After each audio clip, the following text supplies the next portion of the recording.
Thomas Paine, Thomas Paine, Thomas Paine, Sam Adams, Sam Adams, Sam Adams, Benjamin Franklin, Benjamin Franklin, Benjamin Franklin. These men spoke up for what they thought was right. From their courage came such documents as the Declaration of Independence and the Constitution of the United States.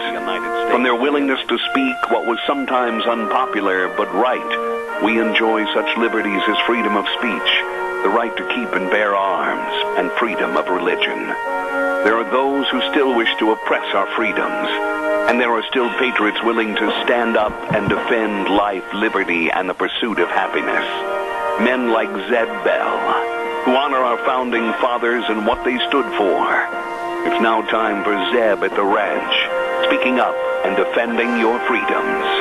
Brought to you by Magic Valley Les Schwab Tire Centers and all of the other great advertisers on the program. And now, Zeb Bell. Recently, I was reading a story written by Strand Smith of Texas, a former world's champion calf roper, and he had some really good words of wisdom in that story. We all get so harried and worried about getting this done and that done, and we don't know where we're going to find the time, and he said, best I can tell, as your pot gets bigger, you have to stir with a bigger spoon. How true.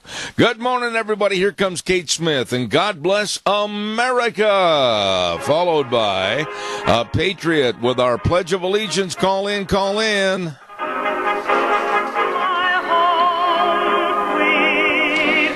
Oh, good morning on a Wednesday. We had snow about an hour ago as I was outside walking. Good heavens.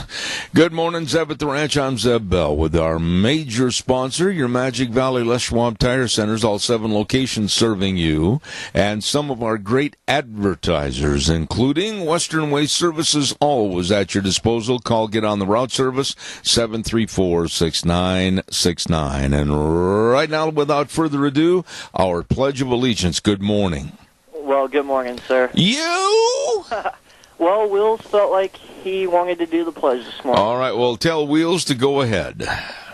I pledge allegiance to the flag of the United States of America and to the republic for which it stands, one nation, under God, indivisible, with liberty and justice for all. Oh, I tell you what, you are good, young man. Thank you so much. Have a wonderful day. Thank you. Right now, it's time for our weather forecast, brought to you by Ramsey Heating and Electric and Lennox. Oh, my goodness, they're offering up to a $1,700 rebate on qualifying new Lennox home comfort systems. Keep your home feeling perfect on the inside. Call Ramsey Heating and Electric at 678-0459. And right now, here's Gina with the weather. All right, Zeb, don't shoot the weather person because I'm just reading the weather, but it's not going to be a very, very nice day today. We are going to be in a wind advisory. That is lasting at least and through noon today. We're also expecting some rain showers and possible thunderstorms this afternoon. That means snow showers maybe up in the higher elevations, expecting a high of 47 tonight. That could continue rain showers, snow showers with a low of 35. Tomorrow, partly cloudy skies, winds dying down, high of 59 with an overnight low of 39. And as we get into the weekend, looks like partly cloudy skies and 65 for Friday. That is your weather for Zeb at the Ranch. Ooh. I know, I was out walking this morning, and I get out and walk every morning, and I thought, what am I doing here? I mean, I threw on a hooded sweatshirt and a vest, and out the door I went and started my trek. And boy, was it cold, and the snow coming down, and chilly bumps all over my body. It was chilly out there this morning. Callers, welcome, 436-2244, 1-866-927-4587. I'd appreciate a call, so let's start things off this morning. Hey, by the way, as you know, I had some interest in rugby, and I was really tickled when Sonia Moon called called one day, and she was talking all about rugby and what's going on with the kids down in the Minicash area. Well, now she sent me this email, and I want to say thank you, Sonia, very much. We had talked about a fundraiser at Stokes that was awesome. They said the boys raised over $1,800 in tips, and Stokes matched that up to $1,500. That is phenomenal. And they also had other businesses step in and donate about $500 for the pads, and they'd like to thank Tires West and Fabrical and Packaging Specialties. Now, the season's over, she said, and the varsity only lost one game to Twin Falls. So they made it to state this last weekend at Boise State University, and they had to play Twin Falls again, and they won 21-17. So the boys from Minicash are state rugby champs 2 years in a row. Did you see that in the paper? I didn't. I'm glad to announce it. Congratulations. And the JV and girls team also played well this season, ending fourth in the standings, and she sent along a picture with a trophy and everything. Sonia Moon, thank you so much for sending that to me, and congratulations to those kids. They evidently and did not receive the publicity they should have, and I say salute.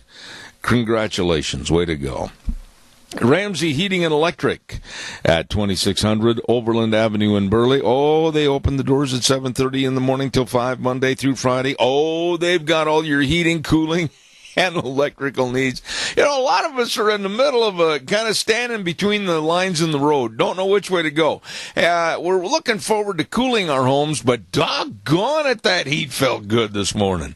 Well, I'll tell you what, they can help you with everything and all your electrical needs, too, at Ramsey Heating and Electric, 2600 Overland Avenue in Burley, where they provide warm winters and some cool summers. What about spring right now? Wow, it was cold out there. Calls are welcome, 436-2244, 1-866-927-4587. Tomorrow is a big day. We're going to be at Denny's restaurant at 11:30 for lunch bunch. I'm going to have to leave here a little bit early to get there on time so I don't get picked up by the police and get a ticket and have to pay a fine. And Wheels will help play some music or something. But anyway, that's tomorrow at Denny's Restaurant, America's Diner at 611 Overland in Burley. And come on over. Enjoy lunch bunch with us. We'd love to have you.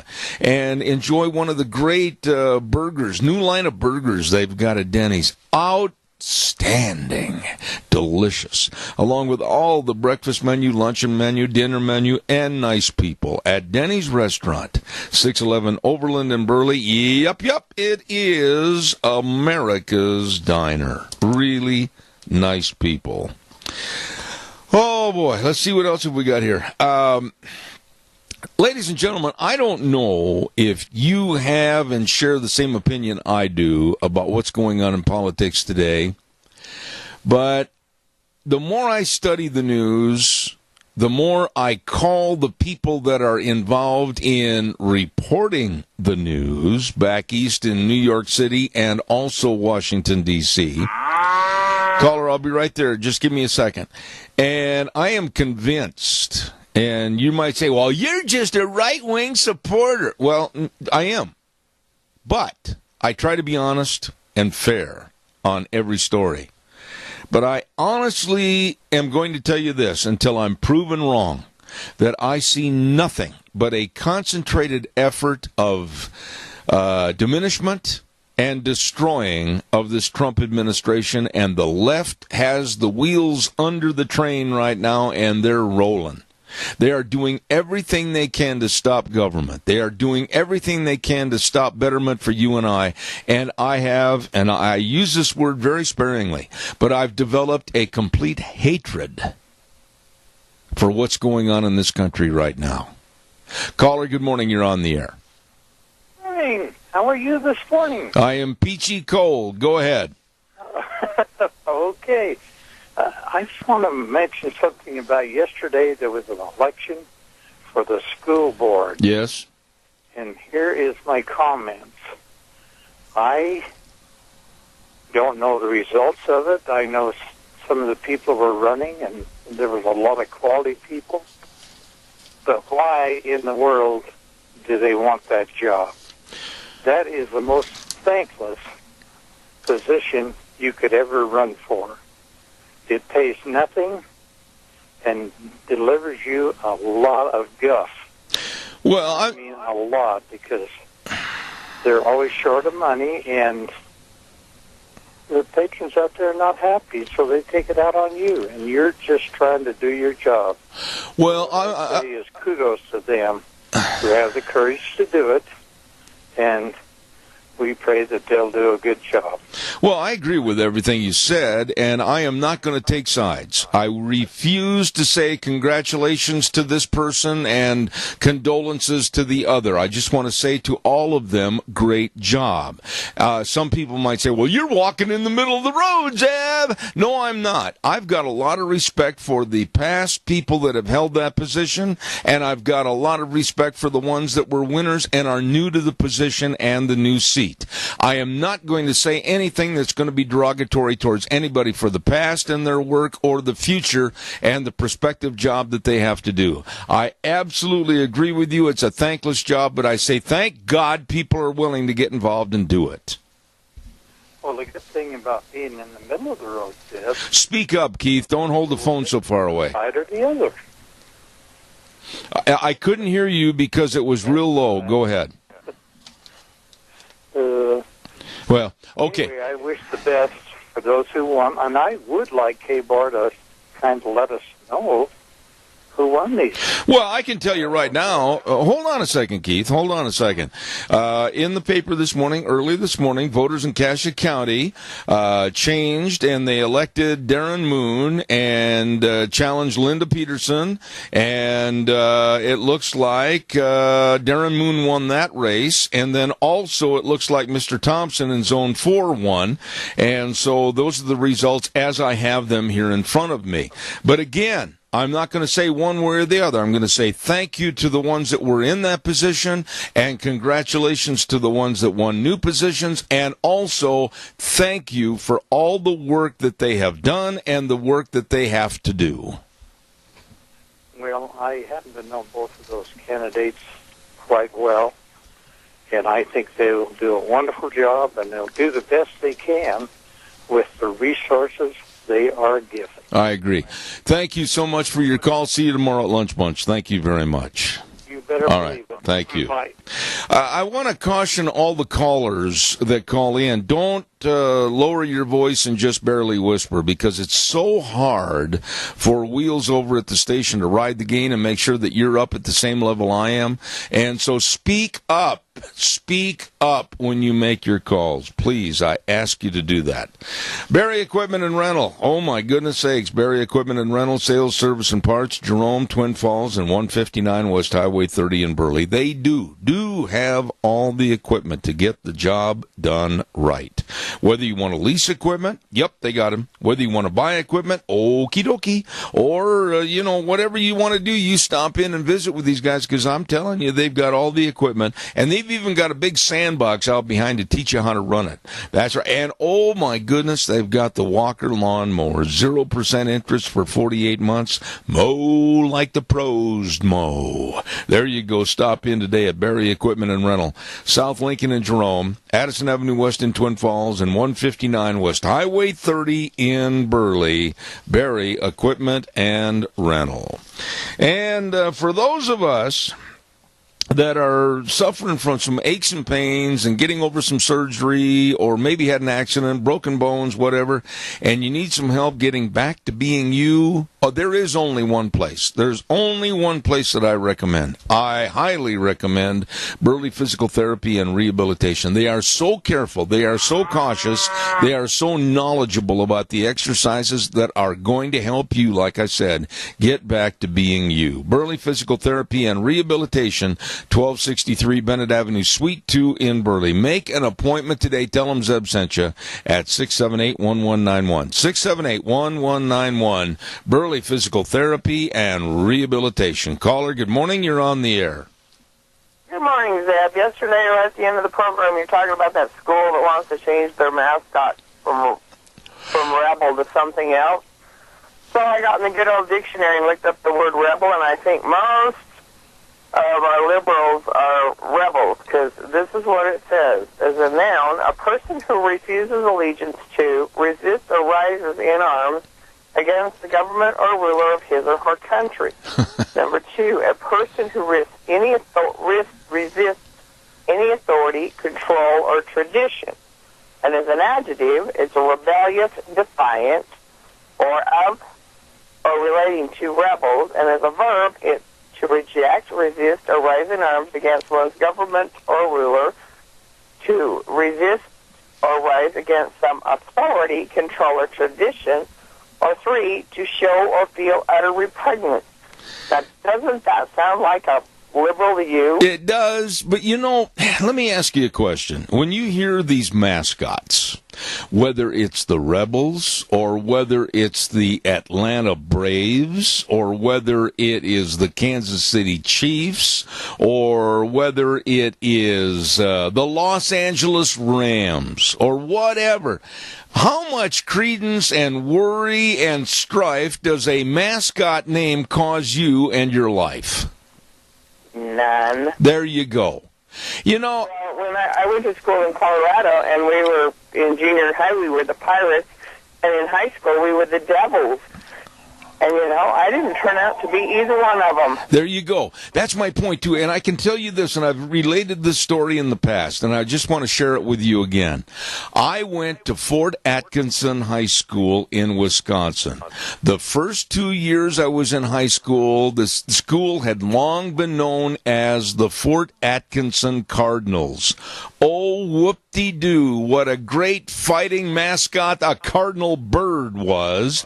Well, finally, going into my junior year, we all voted and decided to change the name to the Fort Atkinson Blackhawks in honor of Chief Blackhawk that had fought along the Rock River in Wisconsin against General Atkinson, etc., and we wanted to honor the Blackhawk Indian tribe. And it was amazing. By changing our mascot, it changed our attitude, and we actually started winning some games.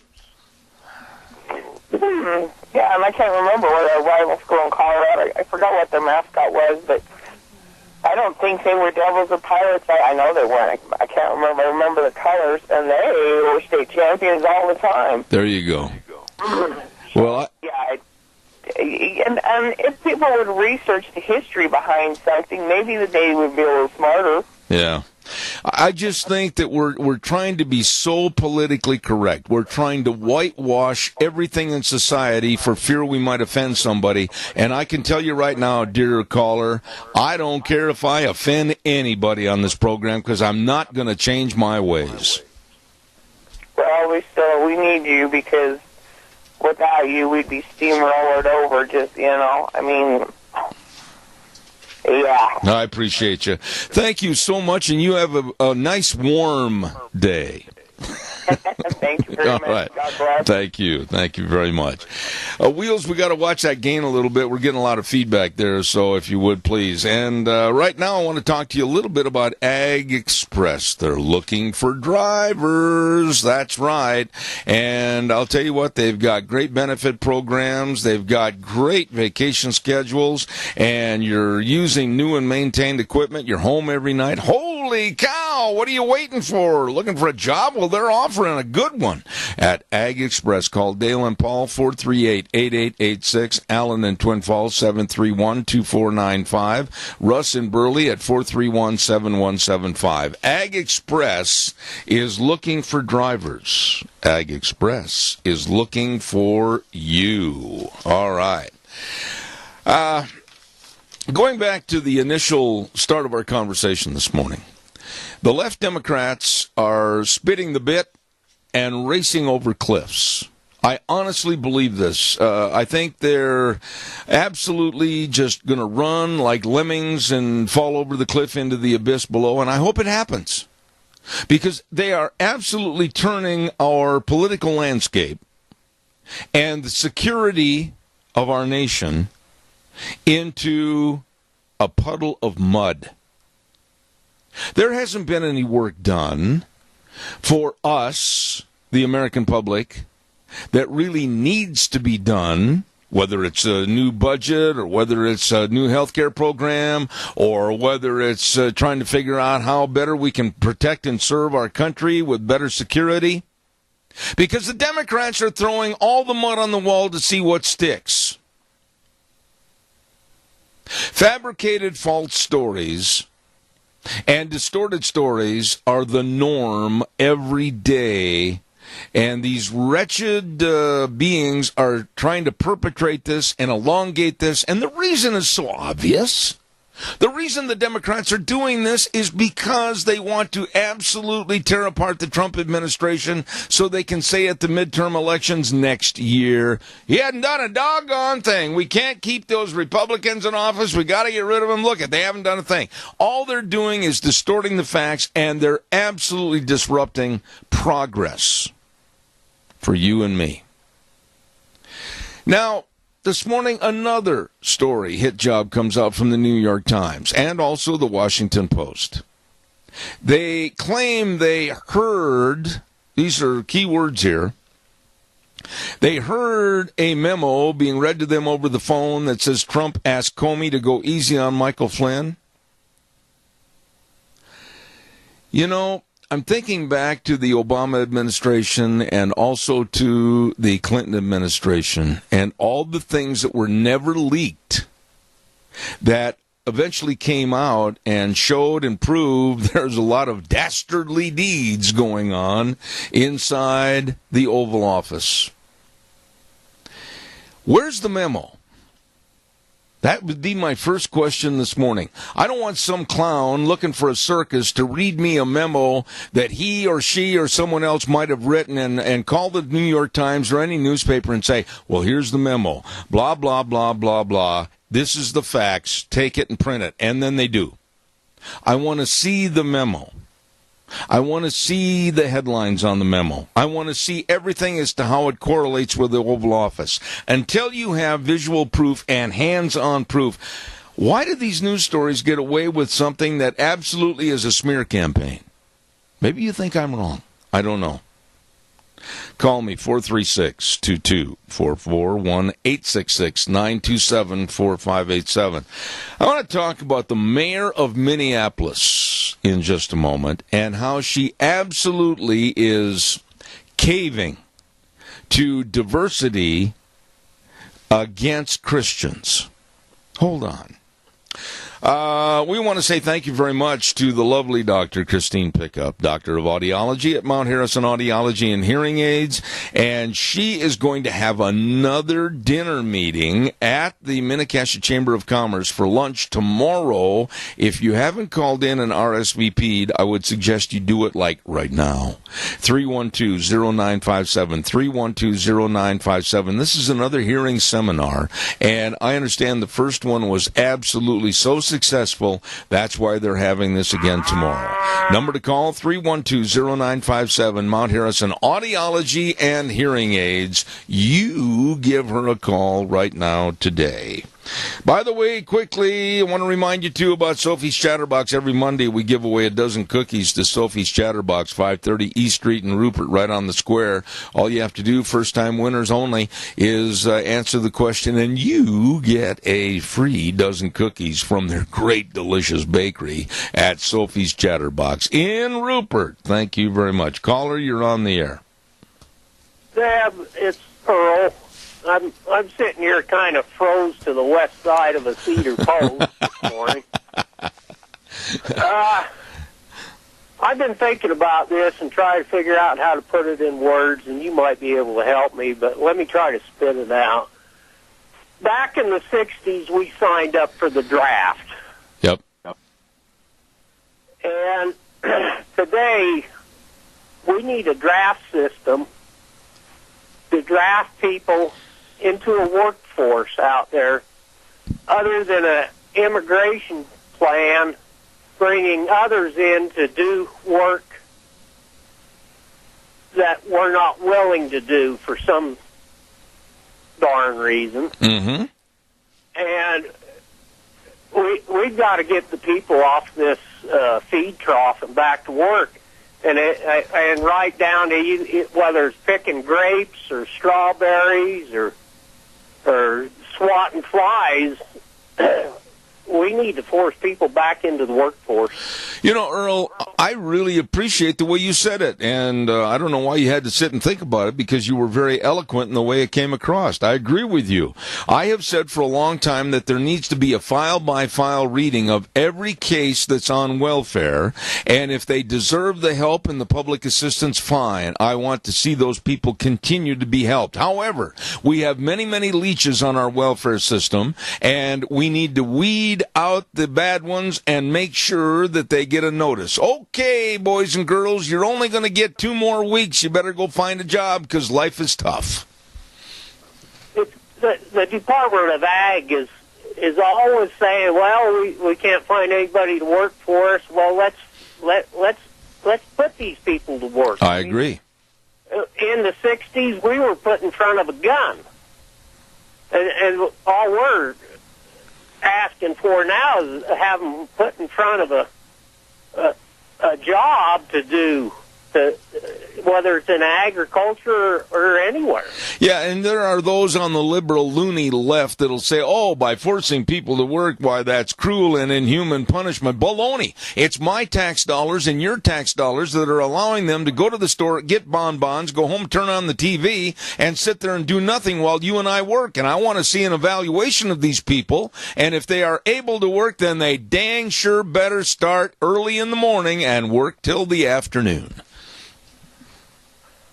Well, I'd like to hear, some comment, maybe from some of the higher ups and your listeners today on this, Zeb, because I've thought about this and thought about it for quite some time now, and this is the best way I could throw it into words. I agree with you, Earl, and I'll open it up for a public forum right now. I think it's a very good response to what you brought up. Thank you. God bless you, and stay warm up there. Thank you, Zeb. All right, buddy, thanks. Bye. What he's saying is 100% right. And I know that many of you in the audience probably have many, many stories that you've known of personally where people are deadbeating the system. They're not contributing. They're just accepting. They're kind of like sponges. Gimme, gimme, gimme. Oh, I want. You want to work for it? No. Oh, no, I can't. I've got a pain in my elbow. Those excuses, to me, and I know I sound hard-nosed on this, I couldn't care less if you've got a pain in your elbow.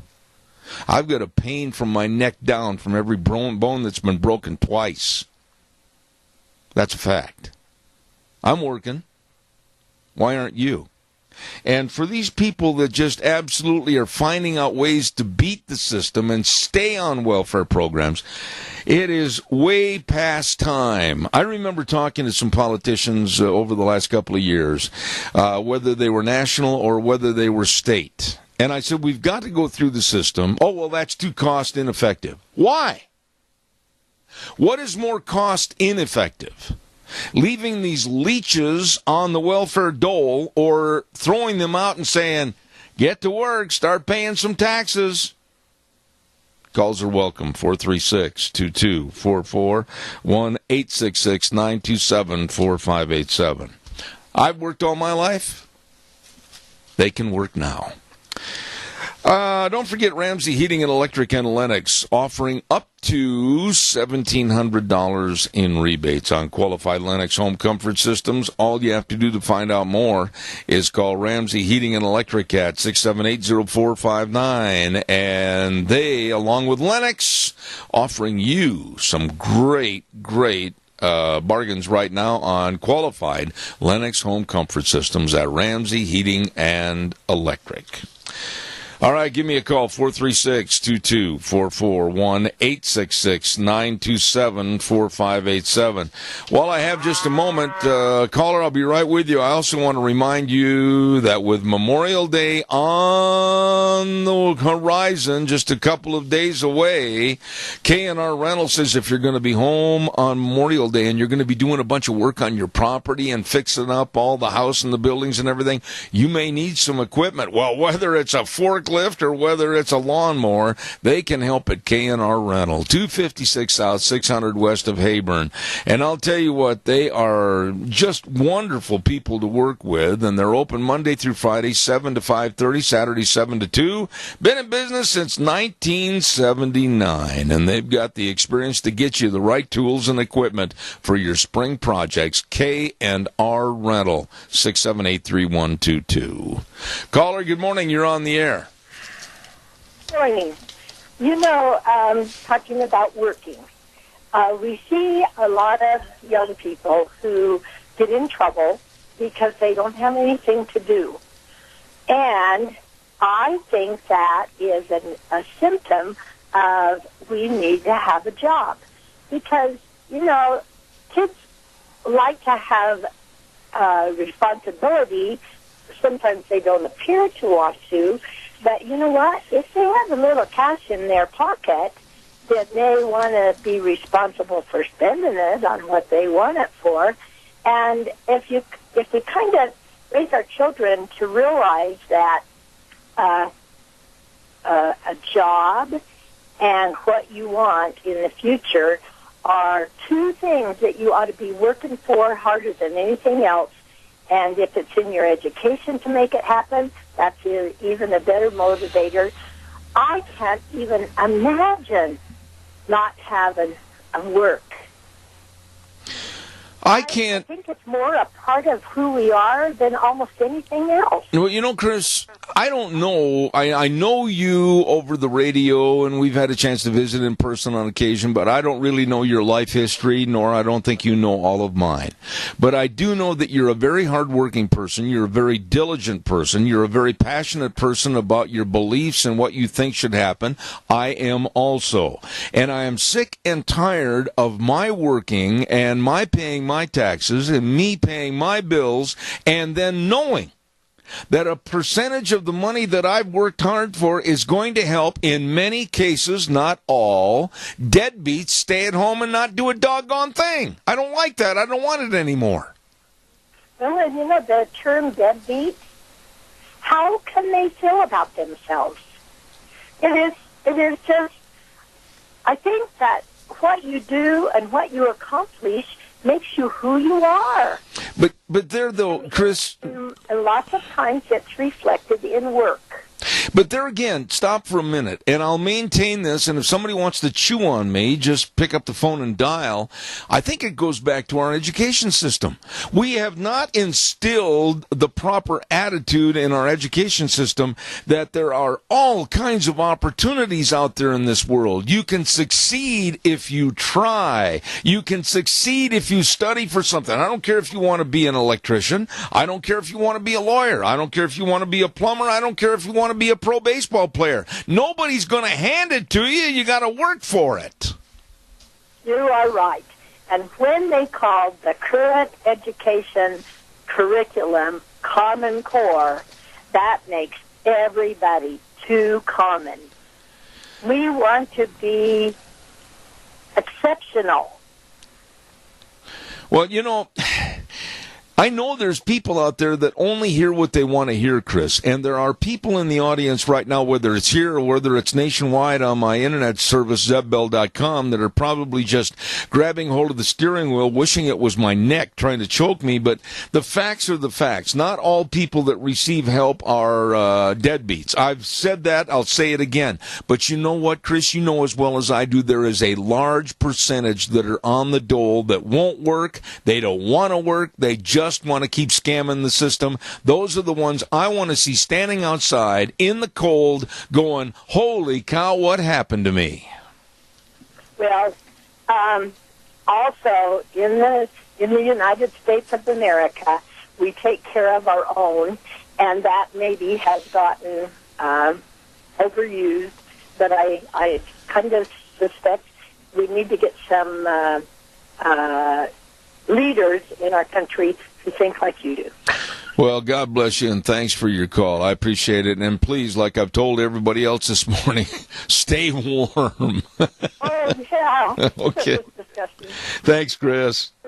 All right, bye-bye. You know, I will never apologize for that. My dad worked his tail off. I mean, my father was a hard-working German.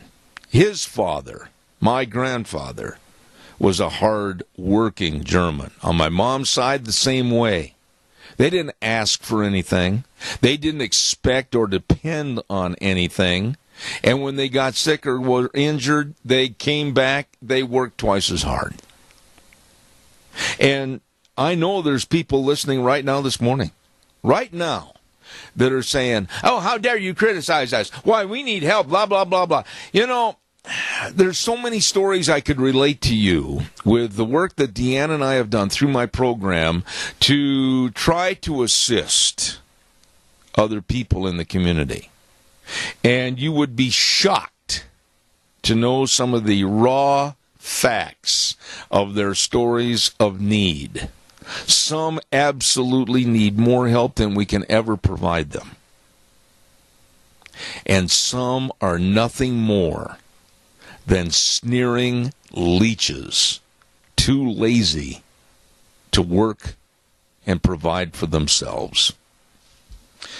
Calls are welcome, 436-2244, 1-866-927-4587. Tomorrow, Thursdays, 9:15, we have a program called It's Time to Grow with Tony McCammon with the University of Idaho. He's the horticulturalist. And tomorrow we're going to talk about lawns. I can't wait to tell him about what's going on with the snow on the lawns this morning. Anyway, that's tomorrow at 9:15. Tony McCammon, University of Idaho horticulturalist. And it's time to grow. Calls are welcome, 436-2244, 1-866-927-4587. Caller, good morning. You're on the air. Just a thought, and I'll let you finish it. If you take all these people off welfare and put them to work, what about all the people that are working in the welfare system? They'll need jobs, too. Well, first of all, sir, I never said that all people need to be off the welfare program. That's a misnomer to quote it that way. If you were listening, I said there are definitely people that need help and public assistance. So therefore, the offices and the office help, those jobs probably will never go away. But realistically, you have to agree with me that there are a large percentage, and the numbers are growing larger every day, of those that are faking and taking. And those are the ones that I absolutely want to see weeded out of the system. And if that is an animus for you, then so be it. But faking and taking are big problems in our society today, and I will not back up on that statement at any time. The mayor of Minneapolis, Minnesota, and I know Minneapolis very well because I went to college up there, Mayor Hodges, Betsy Hodges, and this is just, to me, it's nothing more than capitulation. To me, it's nothing more than just brown-nosing with certain groups to get votes. I think it's hideous what she's doing. She is going to give her state of the city at a Minneapolis Muslim mosque. Think about that. Next week, Mayor Betsy Hodges is going to give her State of the City address May 23rd at a mosque in North Minneapolis. And she's already outlined certain portions of her speech, which she called the pernicious threat of Donald Trump's presidency for cities like Minneapolis. So here's this Minneapolis mayor that is stirring the pot of hatred. And she's going to give her hatred speech in a Muslim mosque in Minneapolis. Whoa! Put your foot on the brake for a minute. You might be even ahead of me on this. What would happen if she gave this speech in a Christian church? Whoa! You're already ahead of me. People would be decrying that she was trying to infiltrate and integrate church and state. They'd come up with their phony excuses. Well, you can't give that speech in a church. But now it seems like she's catering to the Muslims for inclusiveness and quite frankly more votes. And she's going to give her speech in a mosque. Caller, good morning. You're on the air. You know something, Seth? People who think this way are so you say to yourself, well, they can't be that stupid if they're elected mayor. They can't be that blind if they were in a public position. And you say to yourself, how is it that they would believe that this is a good thing? You know, a Muslim terrorist, even a Muslim who changed his mind one morning, who may have been the nicest guy in the world forever, but it seems as though they just break and they all of a sudden are different, would drop her in her tracks and would think twice about doing a lot of terrible harm to a lot of people. And, you know, you say, well, you can't put them all in the same box. Well, I don't know. I guess we can't. But you see, which one in the box is going to be the one that's going to do the damage? And who the hell's going to decide who gets hurt or killed? Randy, let me interrupt you there for a minute, because what of all the cities in the United States, there are three that really come to mind as very prominent problems for Islam coming into this country and not assimilating to our culture. And Detroit and Minnesota are probably the top two on the list. I should say Detroit and Minneapolis, pardon me. And knowing the city, having lived there going to college, and knowing the problems right now of instability with the different cultures coming in, and then this mayor playing to the inclusivity of the Muslims and going to give this speech in a mosque, you don't think there's trouble in River City? Let me tell you, Randy, this is going to be a really bad, dangerous thing. Well, see, okay, let's just say this. If you were to watch the Minnesota Vikings play football against the Green Bay Packers in the new stadium in Minneapolis, would you see any Muslims at the gate? I would venture to say if you did, it would be minuscule. And so here you have the backbone of the Minneapolis economy and the people that make up that place.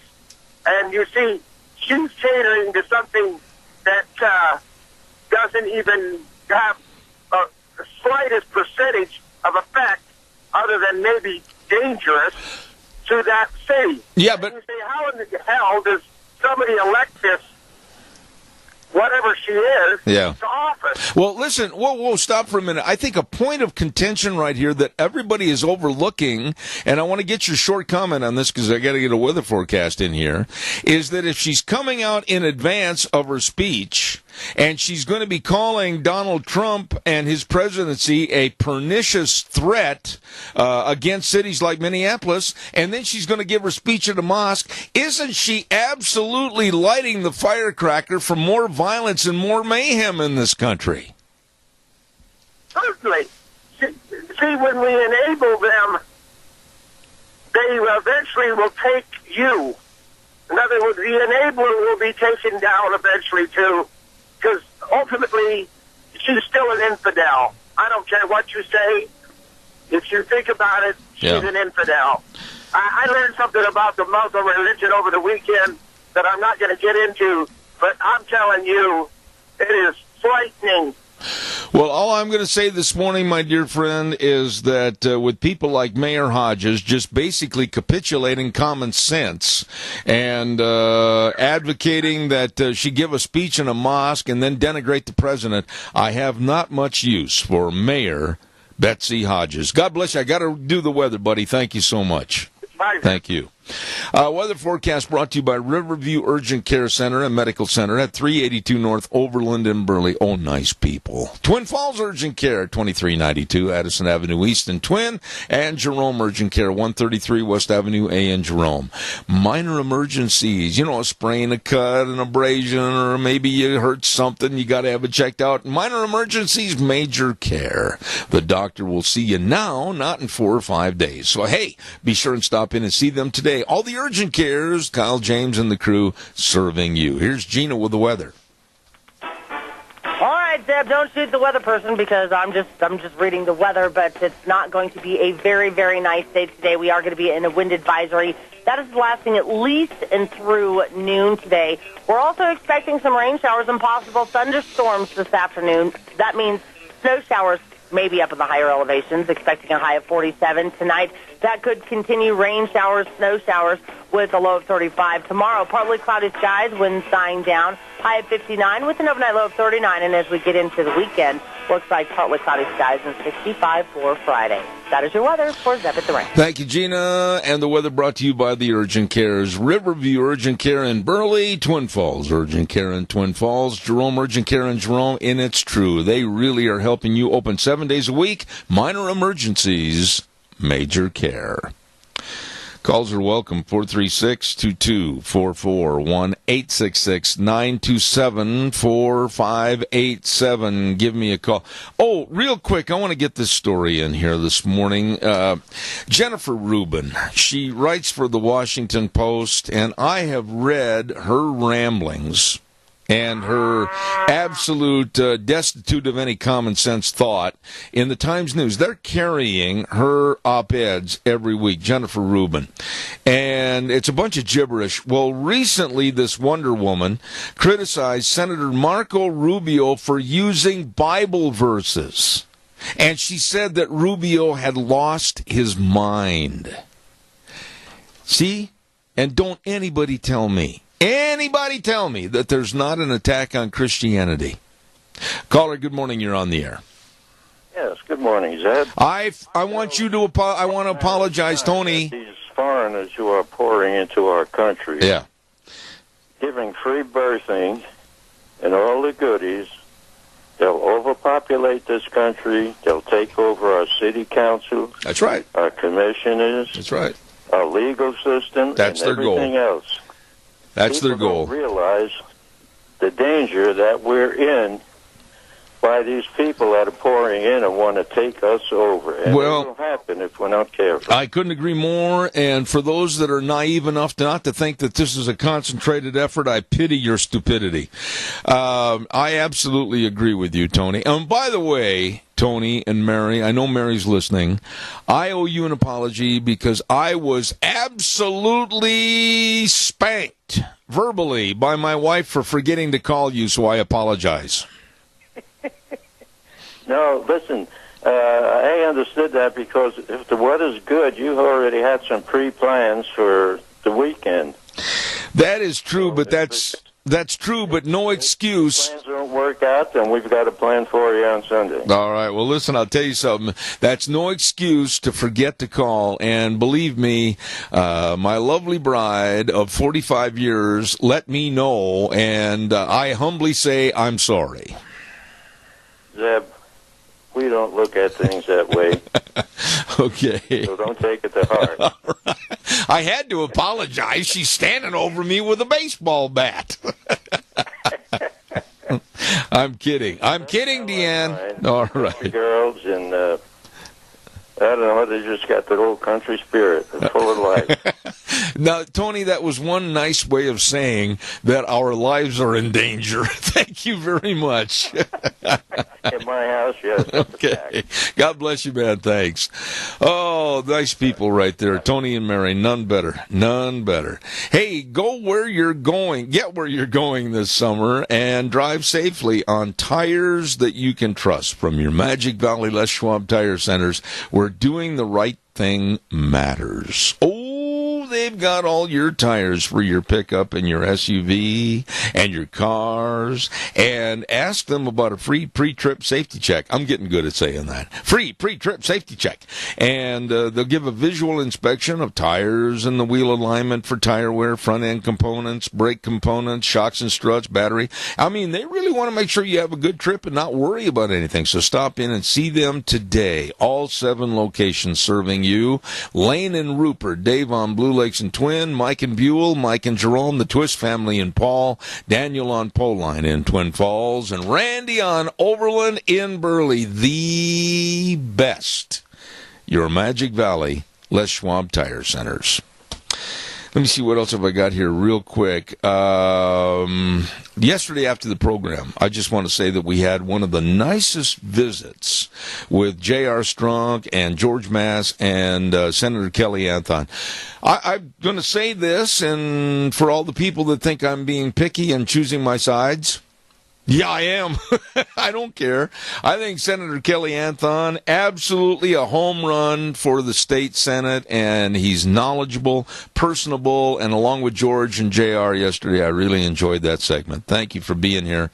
I appreciate it.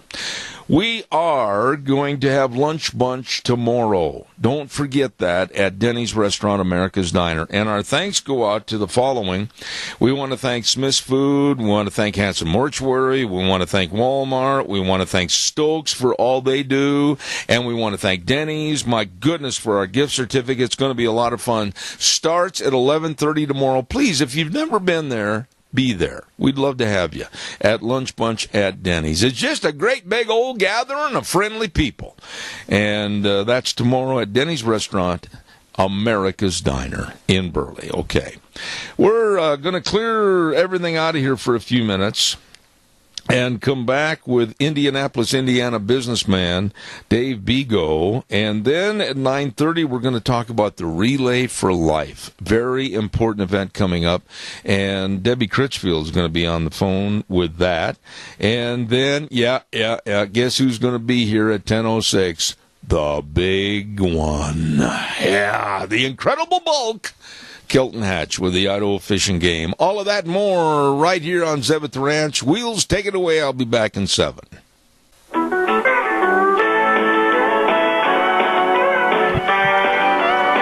Oh, my goodness, my goodness, my goodness. Welcome back. Hour number 2. I've been still fighting after 4 weeks a lousy nagging cough, and it's a little bit more diminished this morning, so bear with me. Zeb at the Ranch, I'm Zeb Bell with our major sponsor, your Magic Valley Les Schwab Tire Centers, all 7 locations serving you.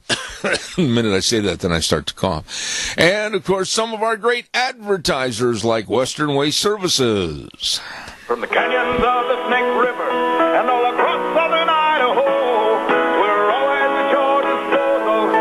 Western Waste Services, we care about our community, our resources, and this great land.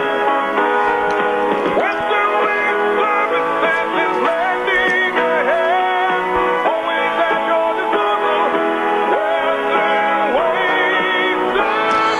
Western Waste Services, get on the route service. It's easy. All you have to do is call and say, I'm so-and-so, and I live at so-and-so location. Could you please help me get rid of my garbage? Absolutely. All you have to do is call 734-6969. They are very loyal to the community and the people that they serve the best. Western Waste Services, you call them today.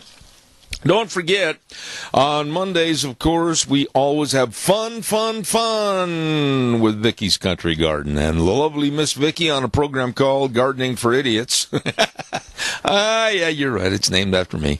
I'm not a very good gardener. And Vicky's Country Garden, over 20 years in business, and they've got all the new shipment of perennials and all the bark, rock, and yard art, trees and shrubs, everything at Vicky's Country Gardens, 185 South, 600 West of Paul. You stop in and see her today, and that program is at 9:15 on Monday mornings on Zeb at the Ranch. Really, really nice people.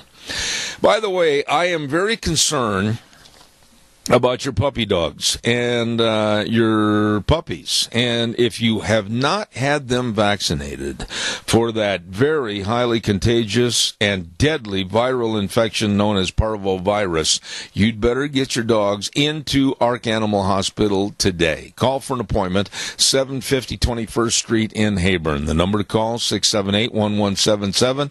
Dr. Bill, Dr. Liz, the whole crew serving you for the health of your animals at 678-1177. That number again, 678-1177, Ark Animal Hospital. They have warm hearts for cold noses.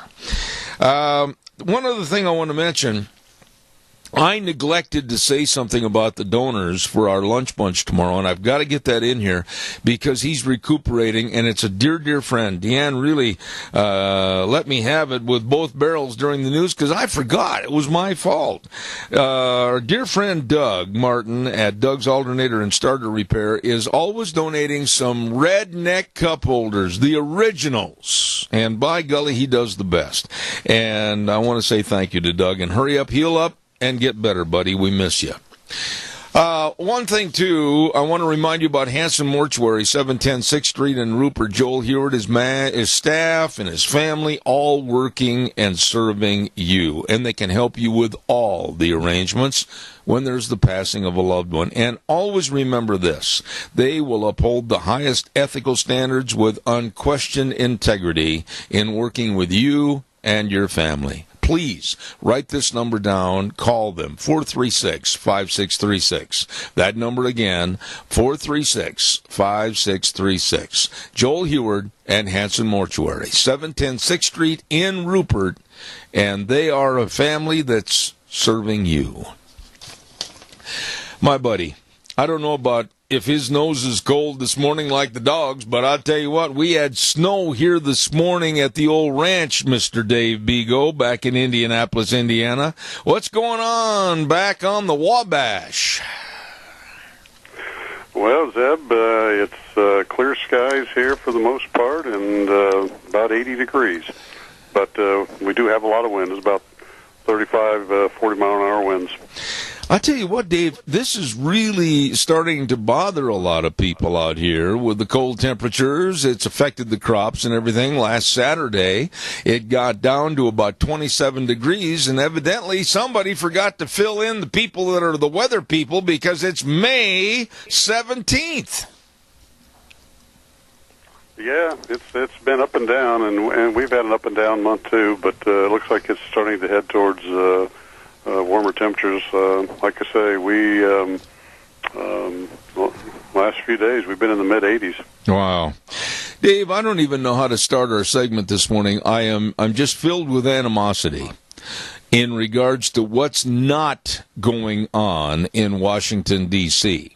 What's not going on is the mechanics of government that we, the taxpayers, pay for leadership that is going to create a better, stronger United States of America. It's tied up with lies, innuendos, possible stories of untruth or whatever, and it seems like day after day we're being deluged with more of this liberalism to the point where they want to do everything they can to overthrow the Trump administration and throw as many slugs of mud on the wall that they can to see what's going to stick. Well, nothing's getting done, David. Well, but this is what it's all about, Zeb, and I keep telling people this all the time, across the country, that they fundamentally want us to go to a global communistic, socialistic society, and they're going to do everything they can to bring Trump down. And, some of these things that the New York Times and the Washington Post are putting out, they're just doing this to attack him and make people think he's bad and create a civil war within our nation and divide us and, like I say, bring us down. And it's tough when you're in Trump's position to get things done when all this is happening and you've got your own party bickering amongst itself. But the other side of it, Trump needs to learn to quit giving them so damn much, excuse my language, ammunition by throwing tweets out there and doing other stuff. And he needs to keep his people informed so that they know what's going on and everybody's on the same path as far as what's being discussed. I agree with what you said, but is it just high hopes and many prayers that we're living on right now to try to change this thing? Is the left so well mobilized that now they're on a downhill run against this presidency to take back over control of this country? Is there any hope, and what can we do? Oh, I think there's hope. I think the left is they are who they are, and as I've told you many times on your show, I've been through this when I was fighting the SEIU and other unions. They like to throw out all this misinformation and lies and, try to intimidate you and get people against you. But we need more and more people like you and other talk show hosts around the country to get people to understand what this is going on, and we need to get the Republican Party to stand up and expose what is happening and the lies that the left are throwing out there. And they can't be afraid to do it. I like Mike Pence. I've told you that. He's a good guy, and, I helped him run for governor and supported him in that, and he's a good guy. He needs to stand up and be a little firmer with the president, because I think he doesn't understand that, he will be in a better position, the Republican Party, conservatives will be in a better position if Trump tones things down and he schedules things so that everybody's on board with it. And when they go out and talk about it, everybody has the information. So it doesn't look like he's, throwing lies out there. Let me ask you this, and I'll put it in the form of a basketball analogy, because both you and I have played that game a lot. Right now, I feel that Trump, as the point guard, needs to charge the lane and not worry about the call from the refs. What are your thoughts? Well, yeah, he does, and but he has to. Again, I'm going to go back to this. He has to make it a team game. And, the way that I've always managed in that, I always keep my managers and people informed of where we're going, what we're doing, so that everybody understands, so that when we go out and we're talking to customers or vendors or employees, whoever it may be, that everybody's on the same line, on the same page. And he needs to do more in that. And he is, I was at a golf outing yesterday and was talking to a guy about this, and he's for Trump, but he was saying the same thing, that Trump's got to calm down and he's got to keep things clear and concise and keep everybody on board, and he's exactly right. Okay, you've got your offshoots of the party, like Lindsey Graham and others, that absolutely, like you said earlier, the animus within the party is causing as much problem, perhaps, as the Democrats are against Trump. I mean, it doesn't make any difference where Trump turns around. Somebody's going to be stabbing at him. Well, that's right, and Pence is doing a good job behind the scene trying to get people together. He's spending a lot of time in the West Wing, and he's working, and he's going to Senate meetings and other meetings, and he was in Washington himself for a long time when he was in Congress, so he knows what's going on there and the people and where to go. I think that's all great, and I know he likes Trump and who Trump is, but he needs to get Trump to not just listen to his kids and family. He needs to get Trump to get involved with the rest of the people there in Washington, develop these relationships, and settle him down, and move forward on a more professional basis. There's so much talk right now, and to me, it's absolutely ridiculous. Some of the so-called heads of the Democratic Party and many of the liberal extreme media are calling for impeachment. They're demanding that studies be made right now for the impeachment of this president. What is going on here, Dave? What offenses, what absolute concrete evidence does anybody have right now that Trump would at all qualify for an impeachment? Well, there isn't any. And again, Zeb, this all comes back to bringing him down, and they'll throw out anything they can to affect the public and the media and stuff like that, and try and, again, divide the country, because when I fought the SEIU, that's what they tried to do. They did this stuff with my customers and my employees and vendors to make it look like I was a crook and a bad person. I was doing things to hurt people and all that. And I'm telling you, the only way you can win at this game is you just can't stand and throw out tweets and stuff like that. The only way you can do it is get in front of these people and tell them the truth and show them that the other side is not being honest about what they're saying. You know, I agree with that, but now you mentioned Mike Pence, and you know that there are handlers, if you will, in both parties, the Democrats and the Republicans. You'll know that Trump has people that are going into the Oval Office to say, now, wait a minute, Donald, let's cut off on the tweets here a little bit, or are they afraid to say anything? You know, I guess I would not be a good person on the Trump staff because I would tell him, Mr. President, wait a minute. You're throwing more mud on your own shoes. Back off and try to fly the plane right. But I don't think anybody's doing that. No, I think you're right, and that's what I was saying about Pence. You know, Pence probably has as much or more access than most people, and he's just got to get Trump to understand that you got to smooth this pathway out, and again, be more professional about how you handle it, and keep everybody on board on the same page, so that you're moving together as a group and not as a single person, and that's the way it has to be. And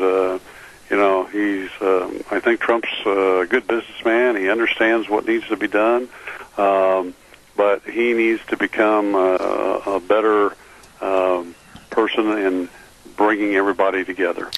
Dave, in all your years as a businessman, and then also when you wrote your books, The Devil at My Doorstep, The Devil at Our Doorstep, and your blogs and everything, have you ever seen as much hate, animosity, and absolute partisanship as what's being shown in the media today?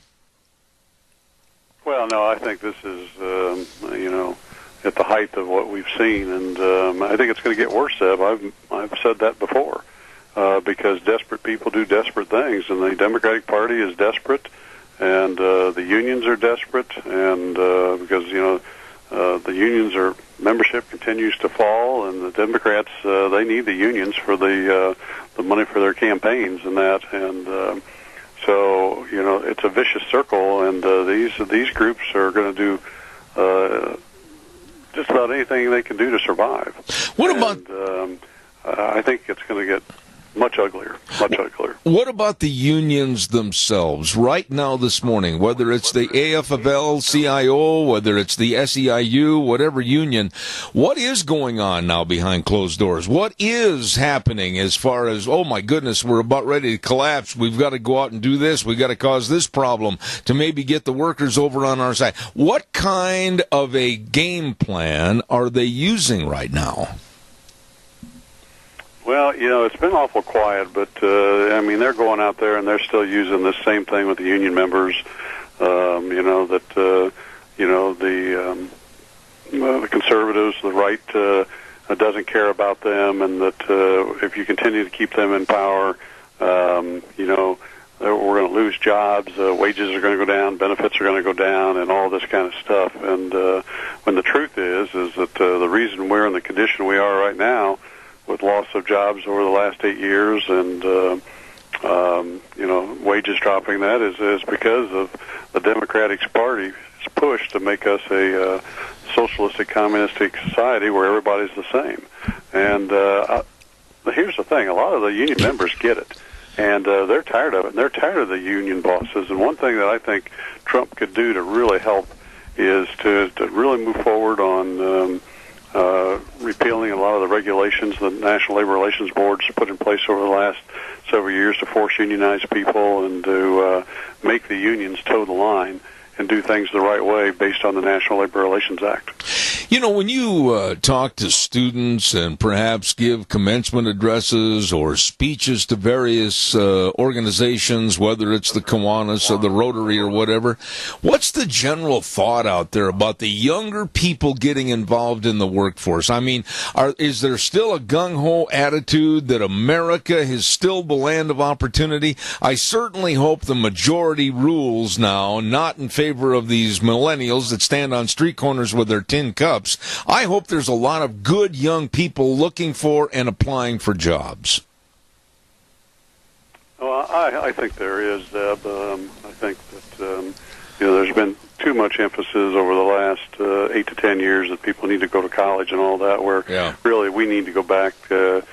Kids coming out of high school need to decide whether they want to go to college or not, or maybe they need to go to some type of training facility, where because college isn't for everybody. That's right. And we need to give people different opportunities instead of trying to steer them. And one of the reasons they want to steer them into higher education, colleges and universities, is because a lot of the colleges and universities are controlled by the left, and they've got teachers and professors in there that are, teaching these kids socialistic tendencies and thoughts. And I even found out that, and I won't name the college, that one major college here in the state of Indiana is each actually got a class supporting this type of thing now, and it's bad to see when this is happening in America. Let me ask you this question, and we're almost out of time here this morning, but I can remember vividly the good, bad, and ugly of guidance counselors throughout high school. And I think things have changed since way back in 1960s when I was in high school. But I think that there's got to be an awareness. There's got to be an awakening of guidance counselors, not just to push college, because like you said, there are training schools, whether they want to be electricians, whether they want to get into plumbing, and by the way, the fields are wide open for huge incomes in those occupations. But I don't think guidance counselors in general are doing their job at high schools. What are your thoughts? No, I don't. And again, I think that unfortunately, we've had people put on our education system that are pushing the socialistic, communistic agenda. So they push them to college where you can continue to infiltrate their brains. And instead of giving people a choice and letting people go out and find out what they're going to do. I've talked to some young kids about this kind of stuff. And when they hear me talk about it, my story is, I started out to be a teacher, and that changed to maybe become a doctor. Then I got into agribusiness, and then I became a janitor. And, and I've got a master's degree in microbiology. So you never know what you're going to end up being. You need to go out and work hard and persevere and do the right things and look at all your opportunities, because you never know what might be the best path for you. But how do we instill, last question, how do we instill a hope and a successful attitude in our young people that, yes, if you go out and try, you can still succeed in America? You don't have to stand there with bums on a street and burn and loot and break windows. How do we get that reinstallation of, yes, I can succeed? Well, again, I think it has to... we got to get conservatives and the Republican Party to have some backbone and start standing up to this stuff and exposing it, because that's the thing. You have to expose what's going on. And, this stuff out there that we're seeing, a lot of it's being, these people are being recruited behind the scenes and being paid cash to do this stuff. Right. Dave, I've had a moment of silence here this morning. My Cubs... they're not doing so well. They're at the bottom of the hole almost, and they're digging the hole deeper. What in the world happened to my Chicago Cubs? I put you in charge. What did you do? I'm not in charge, Zeb, but they're about the same as my Tigers. I think they're about 19-19, and the Tigers are 18-19. It's sad so far, but hey, Zeb, again. It's early. We still got the rest of May, June, July, August, so we got time. We'll see what happens. Is it true that Joe Madden from the Cubs decided to send you a letter to tell you to get in the bullpen and start to warm up because his pitching staff is shot full of holes? No, I haven't heard from him yet. All right. Hey, Dave, God bless you, man. Have a wonderful week, and I'll look forward to next Wednesday. Thanks for being on the program this morning. Well, thanks, and hope you warm up out there. Oh, we do, too. Thank you. Dave Bego, Indianapolis, Indiana. Very good friend. Very, very professional businessman and author. Thank you for being on the program this morning. Oh, better pay some bills here real quick, and I want to remind everybody about Ramsey Heating and Electric and Lennox. Yep, they've teamed up, and they're offering up to a $1,700 rebate on qualified Lennox home comfort systems. All you have to do is call them at 678-0459 and find out more how Ramsey Heating and Electric and Lennox can save you money. Lunch Bunch tomorrow at Denny's Restaurant, America's Diner at 11:30. Don't forget, going to be a lot of fun. We hope to see you there. Autumn Haven Assisted Living Center. Now, I think, Deanne, we're going to talk to those folks tomorrow on our program, aren't we? And Autumn Haven Assisted Living Center at 924 Christian Way in Rupert, number to call 436-3200. And they invite the public to stop by their facility anytime and take a tour, check them out. My goodness, they make every effort to make Autumn Haven the best place. All you have to do is call and then stop in, and they really, really treat their residents with all kinds of activities, backyard patio, barbecues, going around to various community events. Autumn Haven Assisted Living Center. And they're small compared to some, but with a bigger heart than most. Call them today at 436-3200. Oh, my, in just a few moments, we've got a lovely lady coming on the program. Debbie Critchfield is going to be on our show this morning, and we're going to be talking about the Relay for Life in just a minute. I'll tell you what, I was honestly, this afternoon when I got home from all my activities and everything, I was going to go for a little four-wheeler ride. Change that, Melvin. I'm telling you, it's a little chilly out there, but the weather's going to get better. The weather's going to get better, and you better stop in to Let's Ride now at 270 Highway 24 between Rupert and the World. They're open Monday through Friday, 9 to 6, Saturdays, 9 to 4. And I know this ought to give you goosebumps, but think about checking out all the watercraft over there. They've got the new watercrafts for sale, so you can go to the lakes and go to the rivers. I know it gives me a little chilly feeling right now. And also they've got all the four-wheelers and the side-by-sides. You better stop in, along with all the greatest of accessories and a super service department at Let's Ride. 270 Highway 24 between Rupert and the World, where the fun is sold.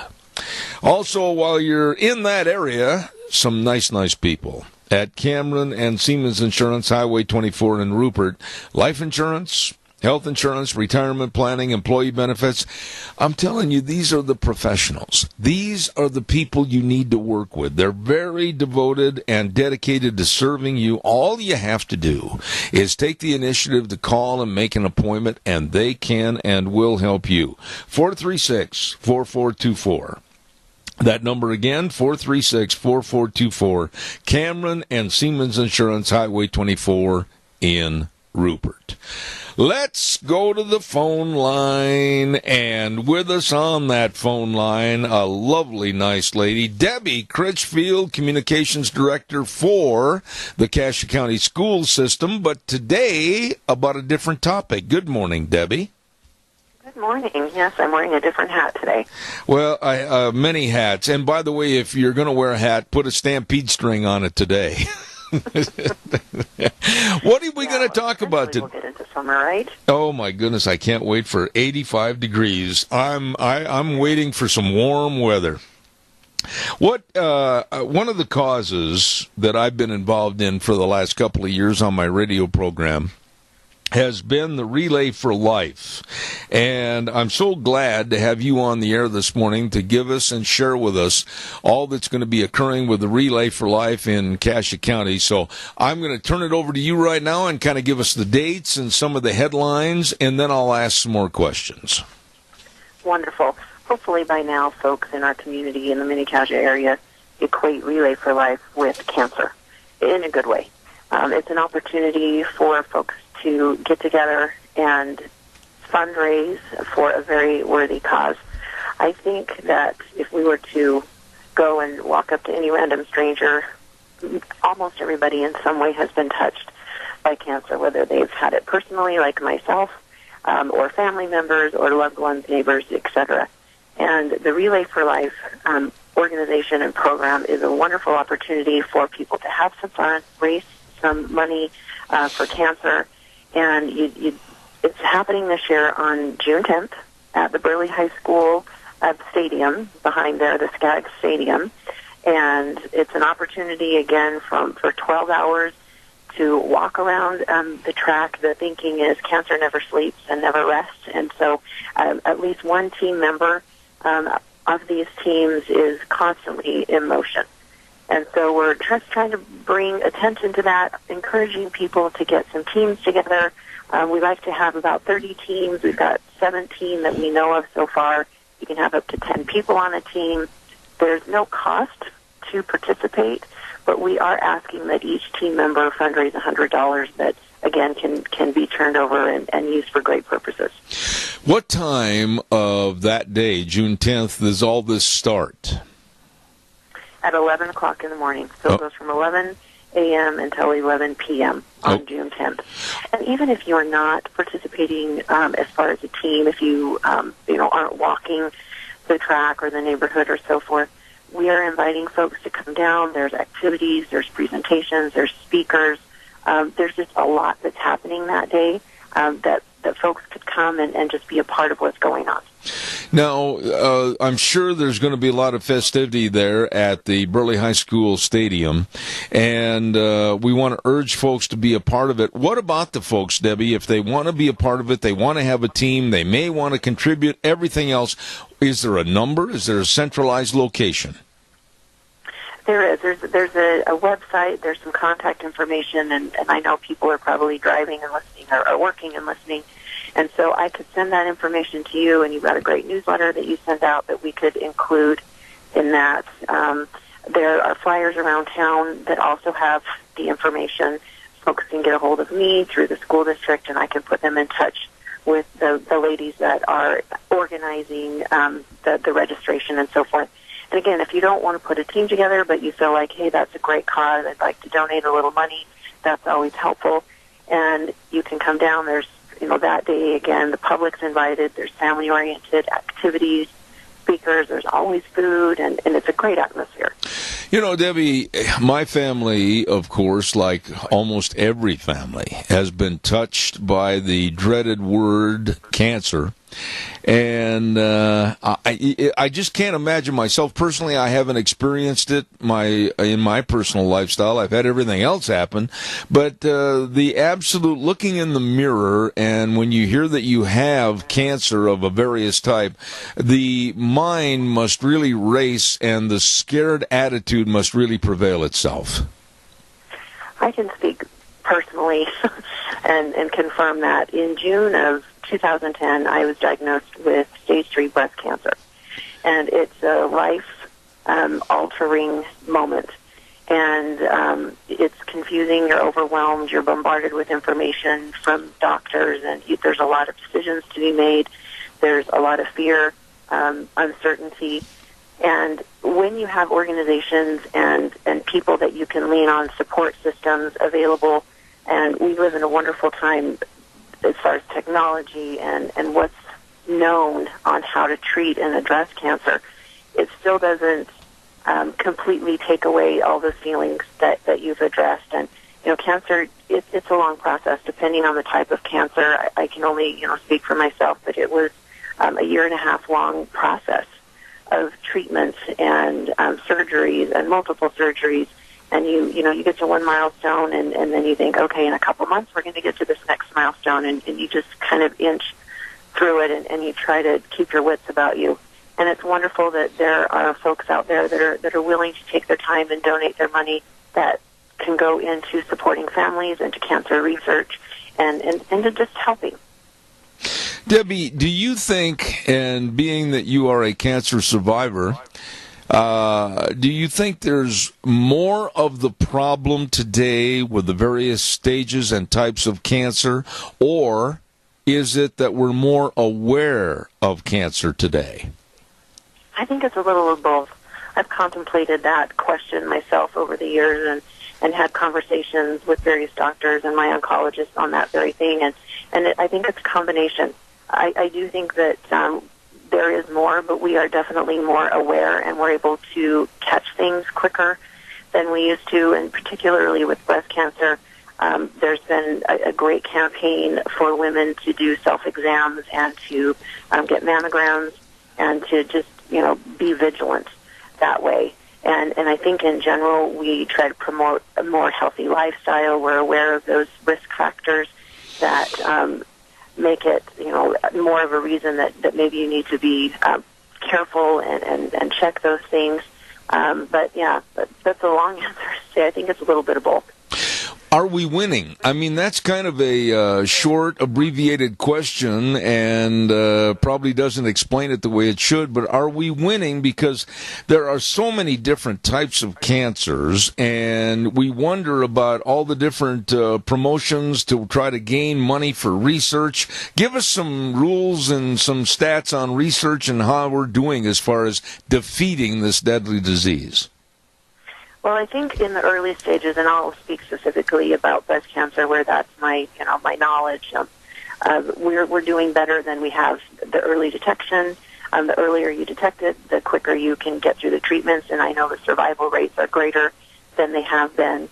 As far as cancer at large, we hear about it all the time. It seems, just anyway. And the reality is, we all have cancer within us. It's a mutation of the genes. And you don't know what those triggers are going to be. Is it environmental? Is it something that happens with a variety of factors?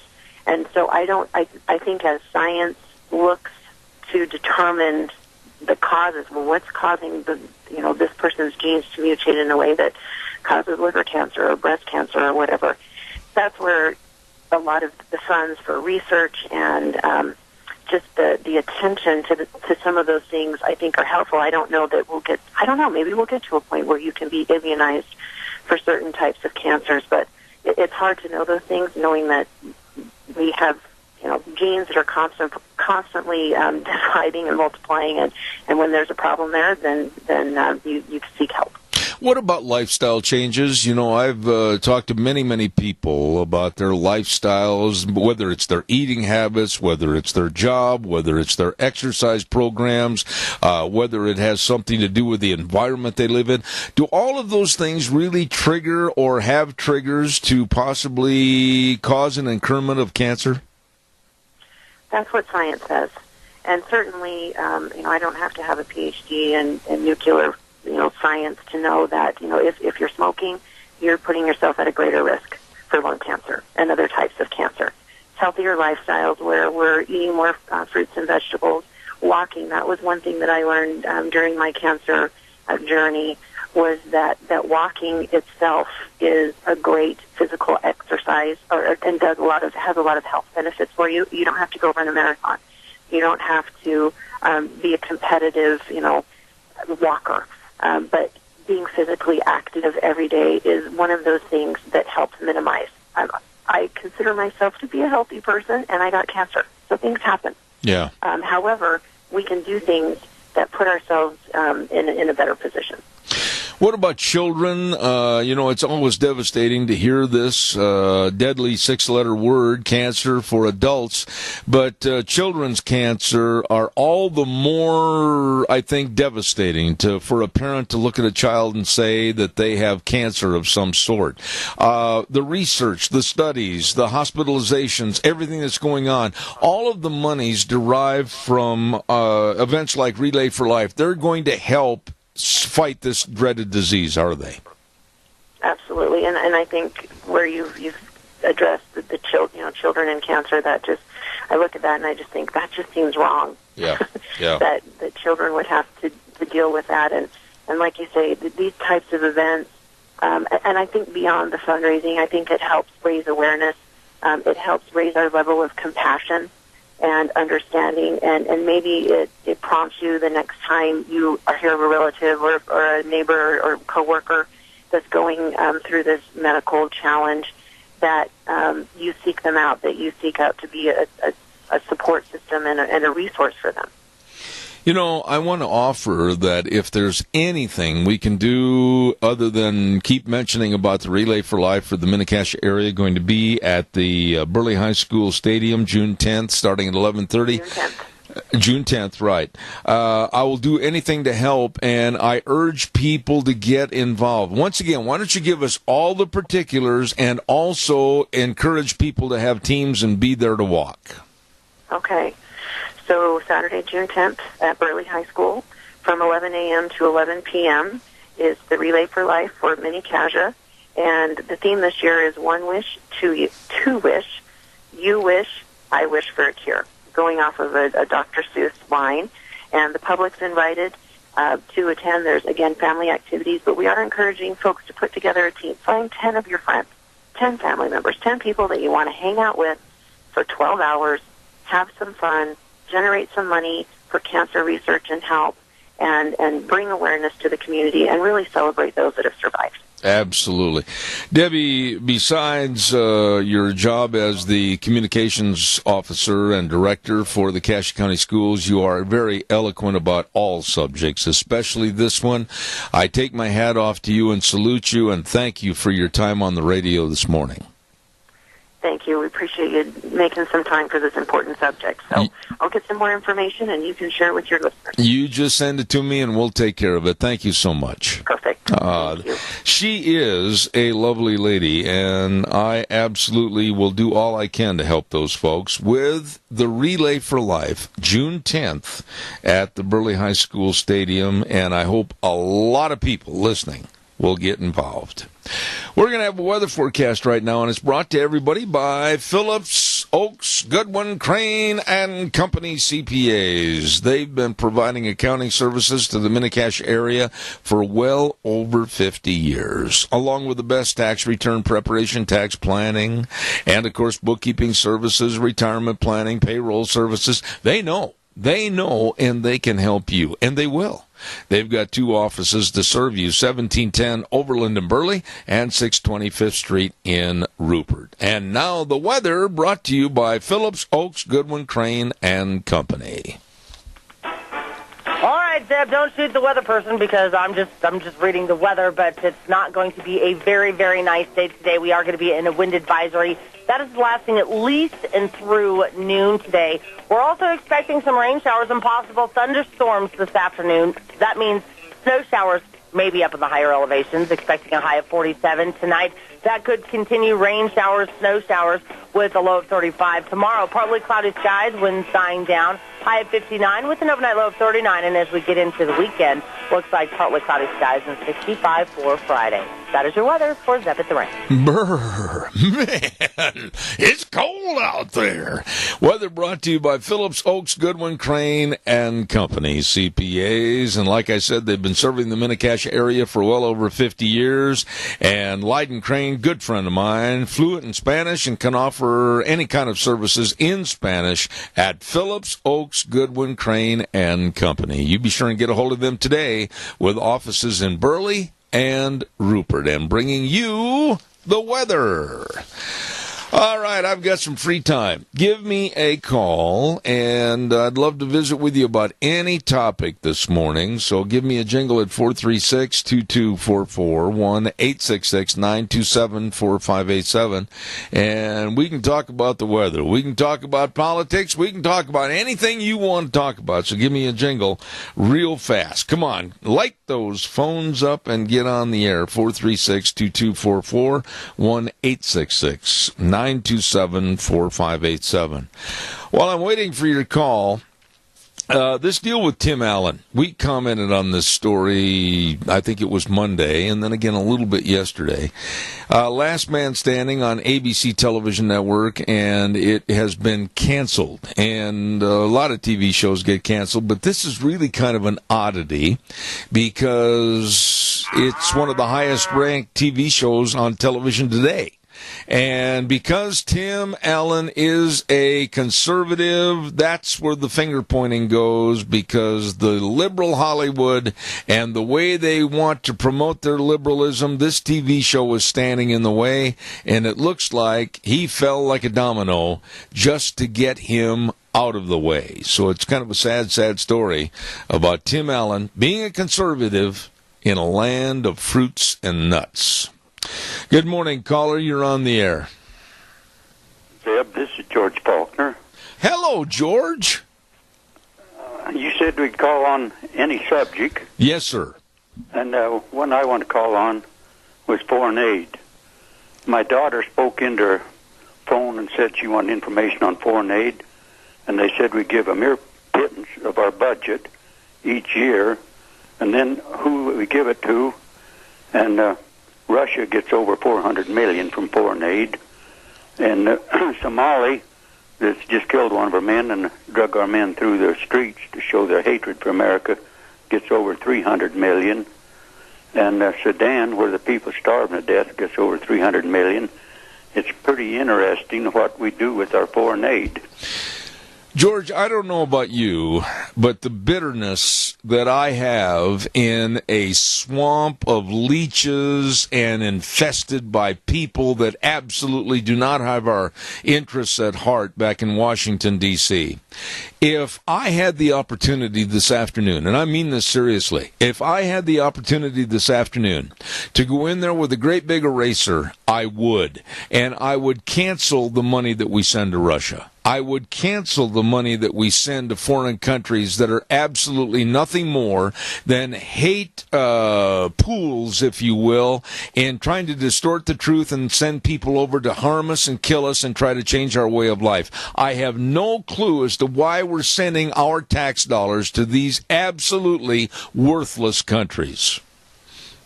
Well, thank you, Zeb. That's what I feel.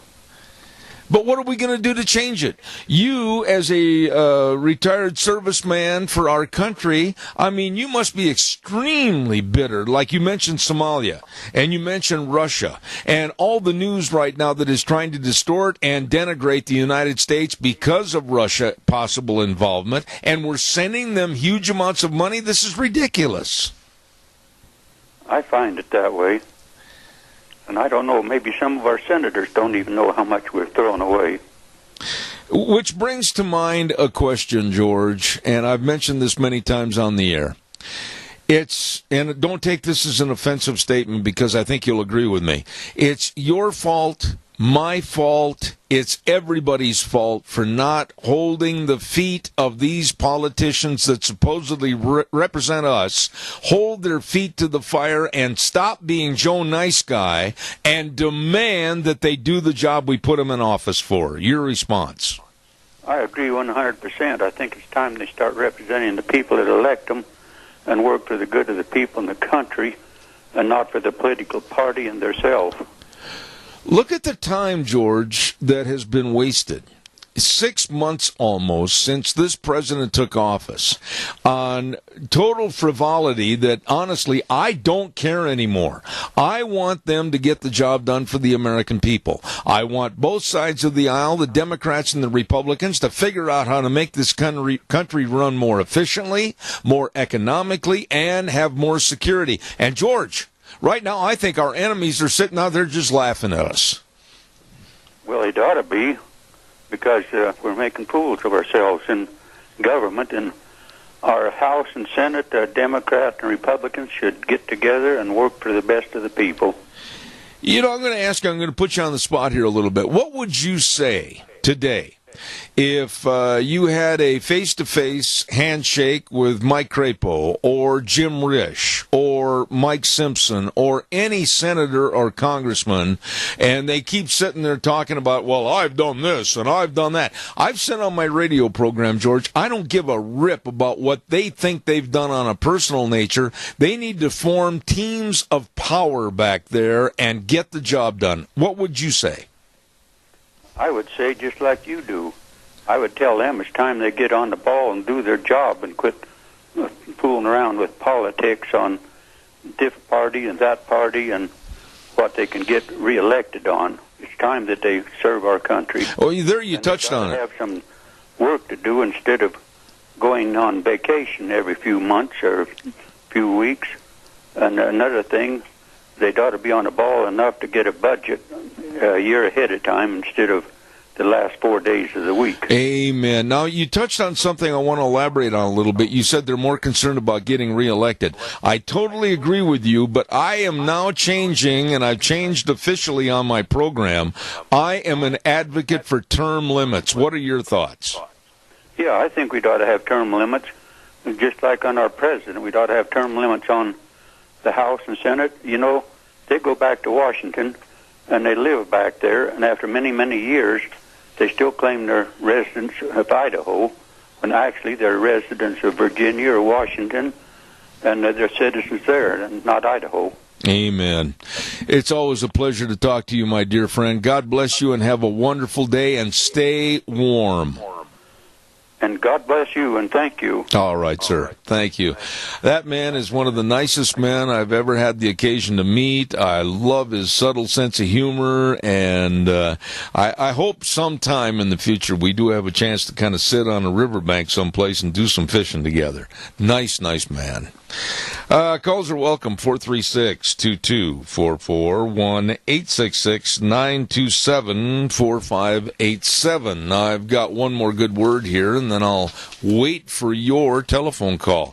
Ag Express is looking for drivers, and I'll tell you what, they've got a lot of opportunity for you. You better give them a call. That's right. They're looking for full and part-time positions. Retired folks are welcome. You better believe it. They'll work around your schedule 2 or 3 days a week, whatever works best for you. You're home every night using new and maintained equipment. They've got great vacation plans, benefit programs, including major medical, dental, and vision. Oh, my. You better get a hold of them today. Ag Express. Call Dale and Paul at 438-8886. Alan in Twin Falls at 731-2495. Russ in Burley at 431-7175. Ag Express is looking for drivers. Ag Express is looking for you. Give them a call. Still got that nasty doggone cough. Can't seem to get rid of it. Now, I called the Incredible Bulk, and that was earlier this morning, and that's Kelton Hatch with the Idaho Fishing Game. Just a friendly reminder that he's scheduled for 10 o'clock this morning, and I know he'll be here, even though he hasn't come in yet, and we're going to have a complete report from the Idaho Fishing Game for this next hour, and your calls are welcome. Lunch Bunch again tomorrow at Denny's America's Diner. You know, we average probably, 60, 70 people. And the people at Denny's are so doggone friendly to us, and we just look forward to having that gathering once a month. We're going to be there at 11:30 tomorrow morning. And again, I want to remind you the food is sensational at America's Diner, Denny's restaurant. Our thanks go out again to our gift donors for our drawings: Smith's Food, Handsome Mortuary, Walmart, Stokes Food Center, and our old buddy with the redneck cup holders, Doug Martin. Going to be a lot of fun tomorrow at 11:30. Caller, I've got exactly a minute. Go ahead. Zeb, I couldn't agree with you more on term limits. The time has come to go, and they need to get it done again, and hopefully our legislatures will have enough sense to do what the voters wanted to do 2 times prior to this. Amen. I know who this is, and how have you been anyway? I haven't talked to you for a long time. I've been all right, Zeb. I've been great, and I'm glad you're getting along fine. I do listen to your show occasionally, and when you stuck up term limits, that struck a note with me. I sit there and listen to every one of our people that you get on your show from Washington, and in my opinion, they're not getting a whole hell of a lot done, and it's time for all of them to stay home. Amen. You take care of yourself. Stop in and see us sometime, okay? All right, bye-bye. All right, partner. Thank you very much. Hey, I got to take a little run here for about 7 minutes and get ready for the next segment. You can listen to CBS News and get frustrated like I do.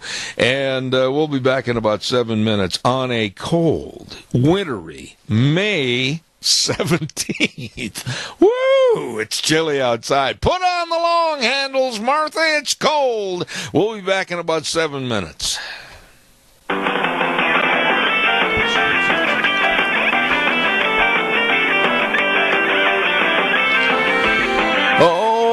Hold the reins, Nellie. Slow down the wagon. Here we go. Hour number 3. Zeb at the Ranch. And, of course, with our major sponsor, your Magic Valley Les Schwab Tire Centers. All 7 locations serving you. Along with some of our great advertisers like Western Way Services. Always at your disposal. Call them 734-6969. We just had a phone call. Kelton Hatch couldn't make it this morning for the Idaho Fishing Game, and so we were looking out the window and we saw a homeless person walking by, and he said he could fill in. Good morning, homeless person.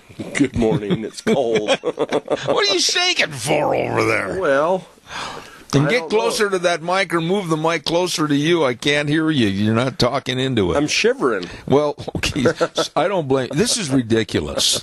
What's this about taking me ice fishing? Yeah.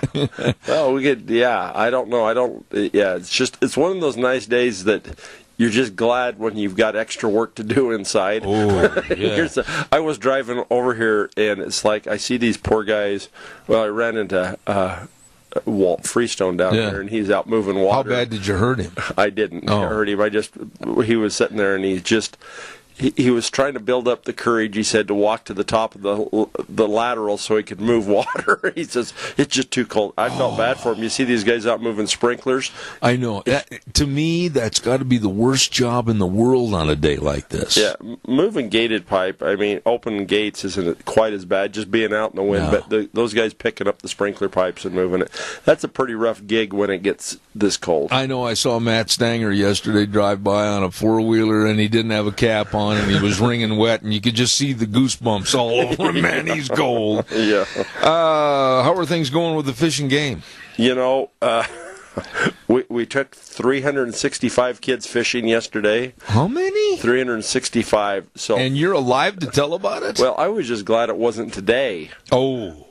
You know, the wind kicked up at about 1 o'clock yesterday as the storm was starting to move in, and it was just brutal because we had all these sixth graders out there. And where was it at? Down at Hagerman. Oh, my goodness. Little kid sitting here he comes over and stands out of the wind behind the trailer, and I says, you need to go sit in the bus before you freeze like a popsicle, you know. Oh, and I suppose a lot of them weren't dressed for it, I'm sure. Well, that's the thing. I mean, I had on my little sweater and my vest. Like you have on right now. And my hat and a coat, and these kids are out there. I don't know that I was ever that tough or stupid or whatever you want to call it, because they're walking around in T-shirts and shorts.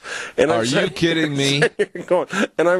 I mean, all of us were over here working. I've got a bunch of reservists, 2 or 3 out of Burley, that come over and help me. They're volunteers that help with these fishing events, and they're out there saying, they just shook their head. They says, we're freezing to death here, and these kids are out here wandering around like it's the middle of June. Oh, my gosh. Or July. Well, maybe not June or July, like it's somewhere warm. Why would they send them over to an outdoor field trip like fishing dressed like that?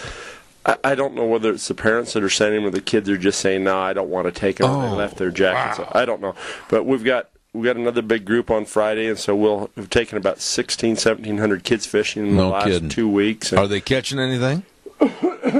Well, it's kind of a hit and miss deal with these these weather changes. We've actually got a group of 160 second graders down there fishing today. Second graders fishing today? Oh, my goodness. Who are the volunteers that have volunteered for this job? Well, yeah, we didn't get very many volunteers today. I don't know how many of those kids. I'm hoping that when they got down there that they're going to go on the hatchery tour, and if they're still alive, they may get the fishing poles out. But are they teaching these kids how to cut a hole in the ice?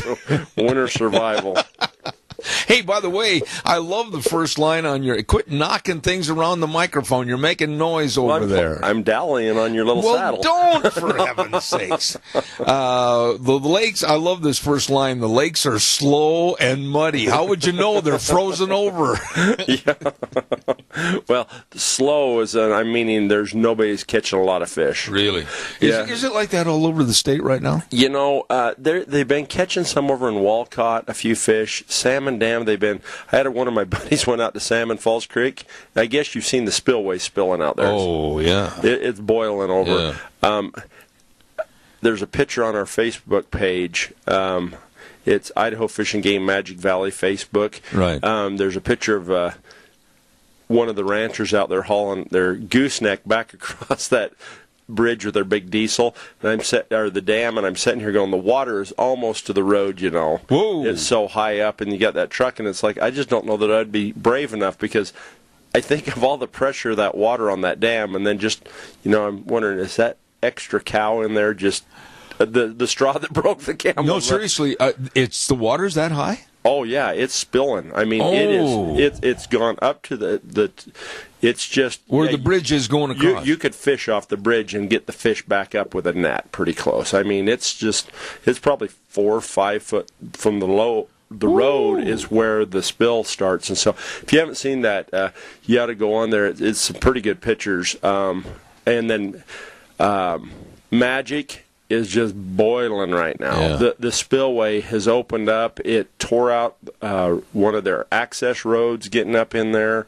It moved the culverts, and I mean, we got pictures of that spillway. Some one of our viewers, they put on some aerial photos on that, and it's just amazing the amount of water that's coming out right now. Well, and there's still a lot of snow to melt up there. Well, yeah. Well, I was talking to you a little bit about this. I know I had this a little further down on the list, but it seems like a good time to talk about it. But it was just the runoff that we're having right now. We're watching Oakley really close right now. Really? We're getting all this rain. Oh, boy. And Oakley had really moved up the reservoir. But we're getting all this. Well, Sun Valley, we've had to divert over 9,000 fish that haven't been able to be stocked. Oh. And we're probably going to have that many more this next month or more, because you can't stock any of the rivers because they'll be flushed out because water's running so fast. Yeah. We've moved our stocking spots on like Magic Reservoir because we used to plant closer to the dam. Well, since the spillway's running, they ran the fish clear up to Hot Springs to stock them up there in hopes that they can keep them in the lake and they won't go out the spillway because there's so much water going out. And there's some of the lakes we can't get to; they're too high, and so we're in the process of diverting those fish. None of the streams are good for fishing right now. Don't get me wrong; it's a blessing to get moisture. Yeah. But it'd been nice if we could have spread the amount we got out over a couple. Do you recall, since you've been with the fishing game, how many years have you been there? This is my 14th. All right, 14 years. Do you recall anything comparable to this as far as this late in May? The winter of 92, 93 was the last one. That was before I was with the department. They said the last time, in 108 years, the Salmon Falls Creek Reservoir has only spilled one other time in 108 years, and that was in the 80s. Really? And I don't know what year. No one knew. We didn't have the exact year, but no, you just don't see. We've got a lot of snowpack. I mean, right now, Penny Lake and those lakes up there on Warm Springs Road is closed because it's underwater. Wow. Because of the runoff coming out of there. There's that gentleman that, it was a sad story, he drowned in his basement in Sun Valley. I heard about that. He had a pump going, trying to pump the basement out, and it plugged up. So he dove underwater trying to go down and clean his pump out. Oh, my. And they don't know what exactly happened. At least I was talking to one of our officers, and so there's a lot of water right now. And so can you imagine? And this is kind of a visual and a thought going through my mind, going over that bridge you're talking about out of Salmon Falls. I'm a coward at heart. I am too. And you're going over in kind of a semi situation, and you can reach out your window and touch the water. That's got to be a little trepidation there. Well, yeah. I just look at. Usually the water's so far below that. Yeah. But you see, I started on a little story. One of my buddies from over here, he lives here in Murtaugh. He was headed over there taking his kids fishing the other day to a place that they normally go fishing. Well, his kids kept getting snagged on the sagebrush. Oh, my. The water was so deep that they were fishing in sagebrush underwater. Wow. And it was like, because it hasn't been this high, in so long, you've got, 4-foot sagebrush growing in the lake right now. And so it's pretty amazing. It's going to be incredible for, your spiny ray fish, your bluegill and your crappie and stuff like that. They're going to have a lot of habitat. Fish should grow well. We should have really good spawns. And so it's just, hopefully we get enough warm weather that the ranchers and farmers can get their crops growing and every once in a while have a little break in the weather so that they can. I think this is going to be one of those years that's just wet all summer. I think you're right. Now, along with your fishing roundup, you've got water temperatures are cooler. That's an obvious. Well, it is. Well, they figure, I was talking to Doug about this, everybody's used to having a walleye. Doug Listerine? Doug McGargle, yes. Yeah, Listerine. He said that, typically we're starting to get a little bit of walleye biting going on. And I was talking to another friend that he's a big walleye angler. He went down and caught some the other day, but water temperatures are about 15, 20 degrees cooler than they typically are right now. Wow. Yeah, well, we just haven't had much sun. It's been raining a lot. We've got tons of, we're filling lakes with ice cubes, the snow melts in the mountain and it runs in, so it's, the water's still really cold, and so things are just going to be set back. Memorial Day weekend is typically a rainy weekend, and I'd be prepared for that. I'm guessing is the way it's looking right now. I would just love to have a forecast. And I don't think we've had a forecast this year where it's been sunny today, sunny tomorrow, and sunny the next day. It just hasn't happened. No, and. It is. If you look long-term enough, you look out there like 3 weeks, and then when it gets to it, it changes. Yeah, absolutely. But we kind of covered the fishing roundup, didn't we? We've got most of it there, on there. The one thing I wanted to talk about is just, this isn't really part of the fishing roundup. Oh, there's one thing I skipped, though. If you guys are headed up to Anderson Ranch. Oh, yeah. The Curlew Ramp is the main ramp up there for... Is that over by that lodge? It's just when you first start getting, it's the main ramp on Anderson Ranch. Lots of ice, lots of water up in there. It broke most of the docks in that area. No kidding. There's really no place to dock your boat. You can't dock at Curlew. You can launch, but there's no docking, so you're probably going to have to launch and then load your boats. And so, and we're not going to be able to get that fixed until the water gets a lot lower. Has that water really gone up in its level closer to... Everything has. Really? Oh, all our lakes, are if you go... I don't know if you go to Oakley or you go to Salmon Dam or you go to Magic... As long as I've been here, I've never seen flows like this in any of these lakes. Wow. The amount of water that's in them. And, you keep looking at this weather and the precip that we're getting. And it's terrible. Anyway, calls are welcome, 436-2244, 1-866-927-4587. A lot of water, and it's not going to go anywhere for a long time. Well, it isn't. And, I keep bringing up this flow thing. We get a lot of our water from the Upper Snake. Up in through Yellowstone and all that area for this, and that's where a lot of this Snake River water comes from. Yeah. And it's kind of interesting, just so people kind of have an idea how much precip or how much moisture is in the system. Out of Jackson Lake is like the top end of the system. Right now they're running 7,500 cubic feet of water per second coming out of there, which is exactly double. Wow. Or because it's usually around 3,400 cubic feet per second, and so we're at 75. Palisades Dam is at 159% of precip up in that area. 159% of precip. Average flows out of that dam are 10,000. They're 27,000 right now. Wow. And so Ryrie Dam it's not much to write home about, but American Falls, they're currently discharging about 23,000 cubic feet. Really? They typically only discharge at 11,000 cubic feet. So double. Yeah, and they're 150% of normal. They're at 98% full, and there's still a lot of runoff to come. And so they'll possibly be dumping more out of there. And so, we've just... We've got, Minidoka Dam down here is dumping about 21,000 cubic feet per second. But one of the issues I guess they're running into, and Milner's down here is 13,000, but a lot of the farmers aren't utilizing the water that's in the system because we're getting so much rain. Yeah. And so I don't know. It's going to be an interesting year. It's a blessing to get the precip, and so we'll get through this. I guess the interesting thing to me is last year we've been whining about not having any moisture, right. So just have to whine. Have to whine about what's ever going on. I agree. Gripe. I have a question for you before we go any further, and it's not on your list at all. I heard from a very reliable source. Yeah, you see, I hear that, and I just don't even. Okay, go on. A very reliable source that there are, and they have seen some sturgeon in Murtaugh Lake.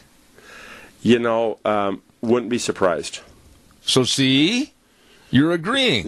We get them in the canal system. They get in some of these canal systems, and they can and get washed into there. I have heard that there are reports of one that was sighted that was over almost 8 feet long. That's a thumper.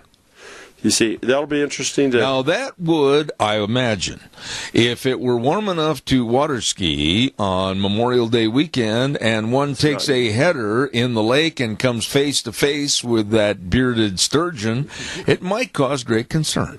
Well, anytime there's big fish in any lake, even if they don't But I didn't know that.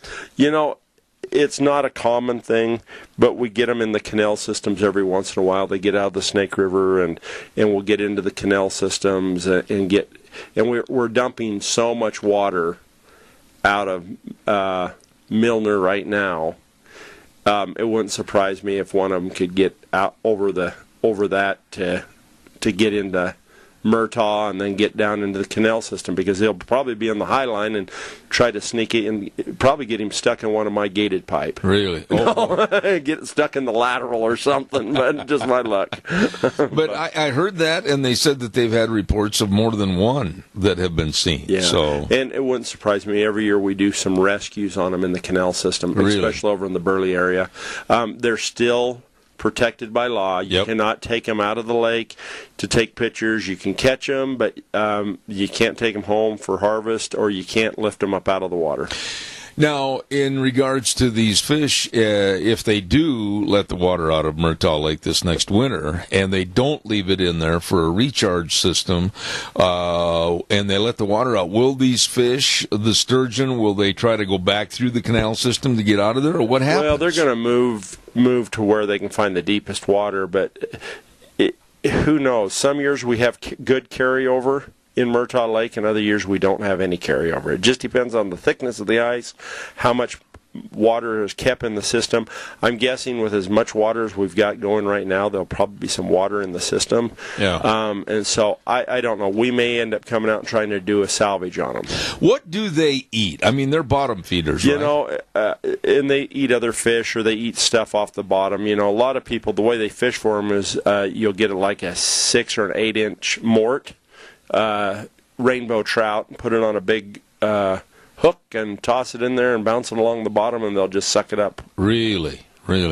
Well, like I said, I was totally shocked when I heard that, and they swore up and down that they're in there. Yeah, and so, I don't know that there'd be very many, but there could be. Yeah.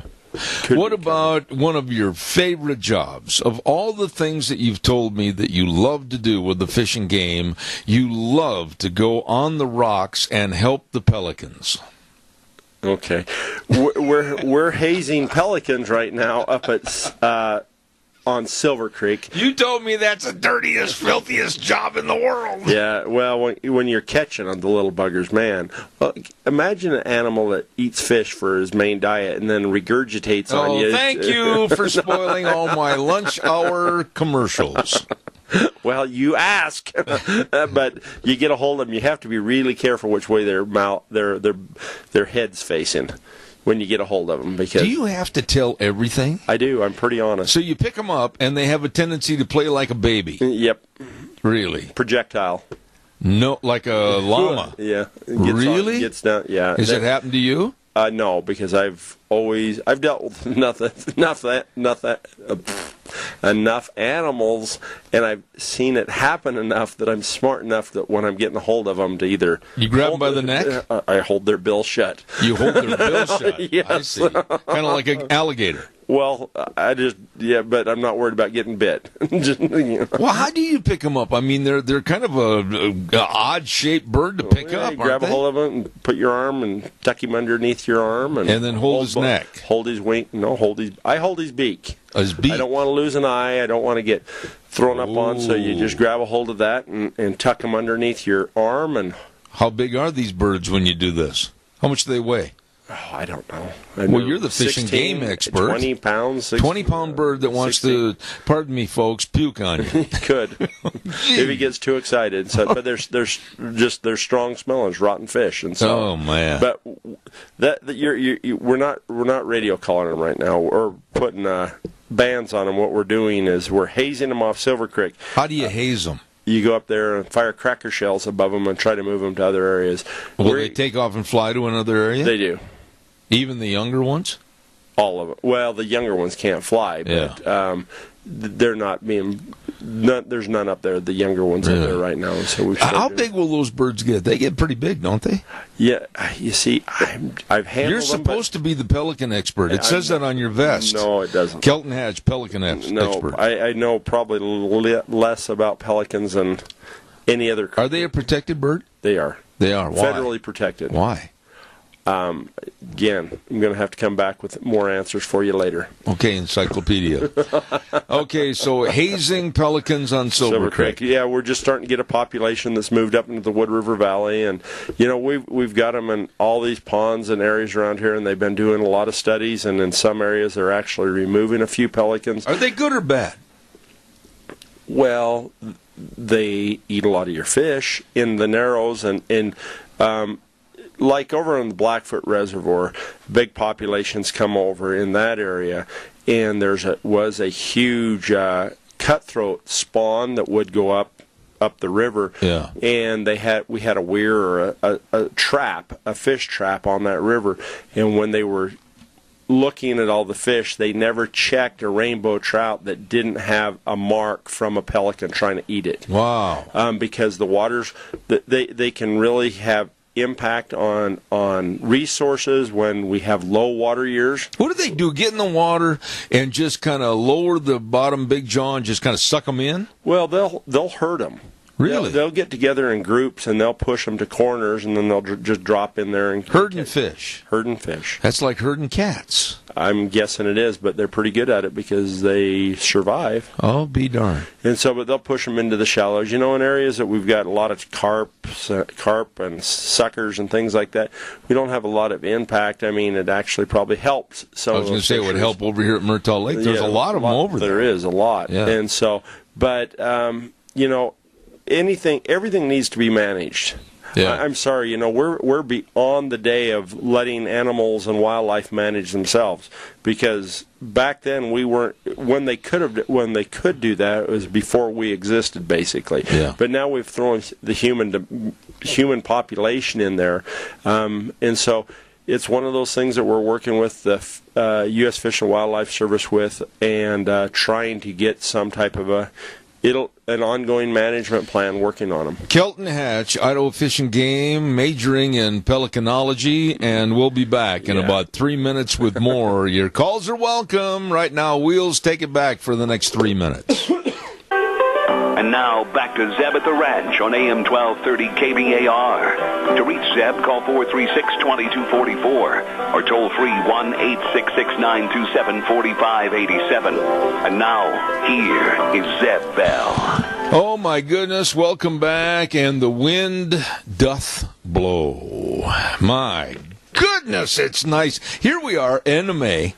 And normally, and Kelton's been doing this program for how many years? 103. Really. It's much like longer to me, too. Every time you walk in, I go, oh, boy, are we going to have fun. But you've been here, what, 7? 6 or 7. 6 or 7 years. Probably 7 or 8, I don't recall us in May dressing. I got long underwear on, man. It's cold in here. Hey, we were talking about pelicans and, of course, sturgeon and everything else. Let's shift a little bit and go to dry land. I know them a little better. Okay, sage grouse. Sage grouse. Yeah, what's going on? It was really interesting this year. We do about 500 lek routes. Or check 500 different leks. Yeah. And a lek, for those that haven't heard before, is a breeding area. The males come in and do a little dance. They display early in the morning, trying to attract females to that area. We go out and we get yourself into something you can't get yourself out of. I'm ending right there. Okay. And so because of the lateness of the spring this year, we couldn't get to a lot of the leks. Really? Yeah, because we had actually find sage grouse dancing on top of snow. Which isn't normal. Which isn't normal. I can just hear a couple of sage grouse on the side going, "Hey, Ralph, get off that drift." It's too cold. And we had a lot of people getting stuck out trying to get to the different leks and stuff like it. We got a lot of volunteers that help us with it. And so the numbers are a little, but preliminary numbers that we're looking at, we haven't got them all complete, all the math that they have to do, because they've been taking counts for the last 30 plus years on different leks. Some of them were up, and some of the other ones that were down or really up this year. I had a couple of mine. I run the Oakley Basin down Goose Creek. I run a lek route up Goose Creek, and some of my leks that were the biggest in the past were down, and some of my smallest ones were really up this year. But it looks like it's going to be about a break even on overall bird numbers, and so that's a good thing. How far off, pardon me, the sound of a cough drop going through, and both of us are suffering from that. How far off the beaten path do you have to go to find these leks? Some of them are just right along the edge of a road. Really? Yeah, I mean, some of them I stand up in the back of the truck. Others I have to get on a 2-track and go bouncing through the sagebrush a ways and get out there and then stand on top of the truck. What do you look for? Look for the males dancing. Okay, but if they're not there, how do you know you're at a lek? Well, there's other things you can listen for them because they make a sound. It's kind of, I can't really imitate the sound, but go to YouTube and just look up sage grouse lek dance or something like that, and you can hear that. On calm days, you can hear them up to a mile and a half away. Are you kidding? No. Well, they got a good speaker system. Well, it's just a really deep kind of... It's a what? Do it one more time. I wish you folks at home could have seen this. I try to do it because they fill their chest full of a bunch of air. Yep, just like that. You're a sage grouse. Okay, thanks. Dancing at the lek. Fat grouse on crutches. Well, that's what most of them look like. You'd fit right in, Zeb. Oh man. And so you look for the white, because they engorge, their chest is really white, and so you can see that bouncing, and then you can hear them. And so you just look for that white spots out in open areas in sagebrush, typically on a higher knob and like that. And so, and when they're going during breeding season, it's pretty cool to watch. Them and sage grouse, sharptail. Sharptail are also they do the same lekking type deal. It's a little different dance, but we don't do a lot here. We do more of those over by Rockland. And you really do have a fun job.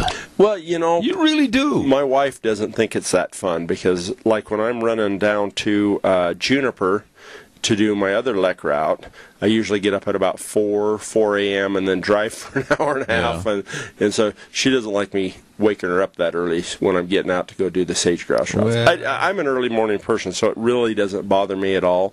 But no, it's enjoyable to go out there and see what's going on. I mean, it gets frustrating sometimes because a lot of sometimes I think we get. We've got a disconnect. That's one reason I like your show, to come on the show and get to share some of this stuff, is because sometimes I think there's a disconnect between what we do at Fish and Game and what the general public think we do, and it's I agree with that. I agree. We're not just about, trying to ban people from shooting things or, trying to... Man, I've got as big a dog in the fight for being able to go hunting and fishing and doing these other things that everybody else does out there. And so, it's something that most of us that work for the department, especially in this area, just really live for. Yep. I mean, we got to... Well, you got into it for that purpose. Oh, yeah, that's the only reason I'm doing it, and it's... I grew up, you're chasing cattle on a horse up in the mountains, and it's like, you see a herd of elk, and, well, that was really cool, and so... Yeah. And I actually left, the ranch to go guide hunts for a lot of years. I'll bet you were a good guide. It's just you have to be full of crap. So, well, that's a nice way to say it. I don't know if I would have phrased it that way. No. Well, you just have to be able to spin a yarn. Spin a yarn. Spin a yarn once in a while, or be able to talk to people. Of which you're capable. Of which I'm capable, yeah. I'd be a fisherman, I'd be a hunter, so I can spin a yarn. But when you took the dudes, and I know a little bit about this because I owned a company back in the 80s, your frustration level sometimes can exceed the meter. Oh, does that make sense? Yeah. Where you want to take and hide the bodies? Yeah, well, I had a simple cure for that, Zeb. What's that? If their stories were way too big and they were way too demanding, they went on a way too long a hike for the first 2 days. And, by the third day, they didn't want to walk. Well, can we stay closer to the horses? I don't know why. Most people, I'll bet you 90% of the people that go on those kind of trips, and they're very, very nice. They're very polite, and they'll even want to be more than helpful. But you get 10%, honestly, that you'd like to revert back to the Old West. Bury them. Yeah, or just, I'm sorry, you're not. Here's your money back. You're not riding this horse out. I know we're 30 miles from the nearest camp, but you're walking. Amen. I know exactly what you're talking about. And so, we really, I love the wildlife, and I like to see it do well. And that's one neat thing about this winter. We had a really, really rough winter in Idaho. Yeah. What do you mean had, Kimosabe? Okay. Well, I just want to tell people, you can't tell your neighbors this. Yeah. Like in other parts of the state. But we're by far the best for winter animal survival. The Magic Valley. Yeah. 54, 55, 46, 56, 49, 48, 43. All of our units in the Magic Valley, we had very, very good over-the-winter survival. Right. Elk survival was tremendous. Deer survival down south was normal to the last 3 or 4 years, and so we're going to see the thing that's got me really concerned is because of the harshness of the winter in other parts of the state, that we're actually going to get inundated with more hunters coming to this area. Okay, now we better carry on here a little bit. Big game applications go to June 5th. Now, I know that you have made a little notation on the program that you're going to chastise me because I've only got a matter of weeks to get everything taken care of. You do. Zeb, the last 3 years you've whined about not... Two years. Don't make it worse than what it is. Folks, I'm betting on 3. Okay. The last 2 years, he's forgotten to apply. Please don't you be the same. I'll tell you what I'm doing right now. Here's a note. I'm going to write it. I'm going to get my big game license today. Well, an application. Application. Yes. Did you get your license and application? I got to buy a license, too. Unless Deanne takes that note, you will not get it done. No. Now, look, I'm taking the note. I want a visual of this. I'm putting it in my day planner on today's date. There it is. Okay. Good. It looks like your little Gideon Bible. Would you leave me alone? But you guys have got till June 5th for deer, elk, and antelope. Application periods are right now. If you drew a buck last year, you cannot put in for a buck hunt this year. I'm eligible. You're eligible because you haven't applied for the last 2 years.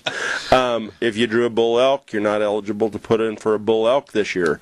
You have to set out 1 year, or you can put in for cows, you can put in for does, you can put in for either sex hunts, you can put in for unlimited hunts. Let me ask you this, and so you can simplify it for those that maybe are first-time applicants, okay?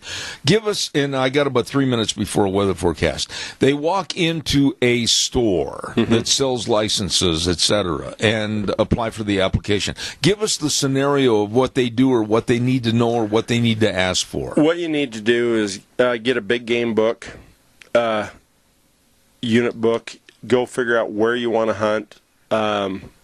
You find, like, if you're putting in for Unit 54, which would be very popular around this area, you find Unit 54, and it will go to controlled hunts, antlered only. You'll find the number, and you need that number, and they'll put that number in, then they'll ask for your hunting license number, and then they'll It costs $6.25. But you got to get your license, whether it's a combined fishing and hunting license or just a hunting license beforehand. You do. Okay. Caller, good morning. You're on the air. Morning. I have a question. Once again, on the controlled hunt. And I know if I would draw every 2 or 3 years, I would think this is the best system there is. But after 10 years, and I know other people tell me the same thing, I guess my question is there a better way? Like, I know Utah has a point, and Colorado, and like I said, if I drew every other year when I could get that bull draw or buck deer, I would think this is a great system, but I don't. So I'm questioning it, and I'll hang up and all right. Thank you, sir, for your call. Kelton, we've had this question come up many, many times on this program. Go ahead and answer it, and then I'll do the weather. You know, and I appreciate his question. It gets very frustrating. I put in for 14 years to draw a bighorn sheep tag that was a 1 in 3 drawing odds in the years that I was applying for it. Wow. And so, yeah, it's tough. But after I drew my bighorn sheep tag, I put in for a mountain goat, and I drew it that year. So the problem with the point system, the tough part, we're not any bull or any buck tag you're never going to draw every 2 years or 3 years or 4 years. Unit 55 down here, or 54 down here, is a 1 in 7 drawing odd. So that means for every tag down there, there's 7 applicants. So even with a point system, to draw 55, it's going to take at least 7 years. The problem is it doesn't ever end that way, because I played the point game in other states, and it's like people will start buying points, and they'll be putting in for Unit 45. Unit 45 is a 1 in 50 to 1 in 60 draw odd per tag for each person. Well, down here for bull elk is a 1 in 100. 100 people. We have 1,100 people that put in for 10 rifle tags in Unit 54. And so that's 1 in 100. So if you haven't got 101 years, you're never going to draw that tag regardless, you know. And you just don't live long enough to ever draw it with a point system. Right. What happens with units like 54, though, is people have been buying points for 10 years in Unit 45 and are still 1 in 50, so there is still a 1 in 5 drawing odd for them. Well, they say, well, man, I can't draw this. I'm never going to draw this. So they put in for 54, and then what will end up happening is 54 will go to like a 1 in 10 drawing odd. I never could draw the tag I wanted to in Utah because I was always 2 to 3 years behind the point system. There is other things we can do. You know, I've often thought maybe we ought to make certain elk tags trophy tags, where it's that's the only bull I can only put in for that one Unit 54 bull tag, and I can't put in for any other controlled hunt. That would increase it. If we increase the set out that you can only put in for a controlled bull hunt every 5 years or 6 years, that would increase, you know, after you draw, you couldn't put in for another 6 years. So there's a lot of things, and we're really going through those, but the best thing to do is come to our big game meetings, talk to our commissioners, and get some of those ideas out there.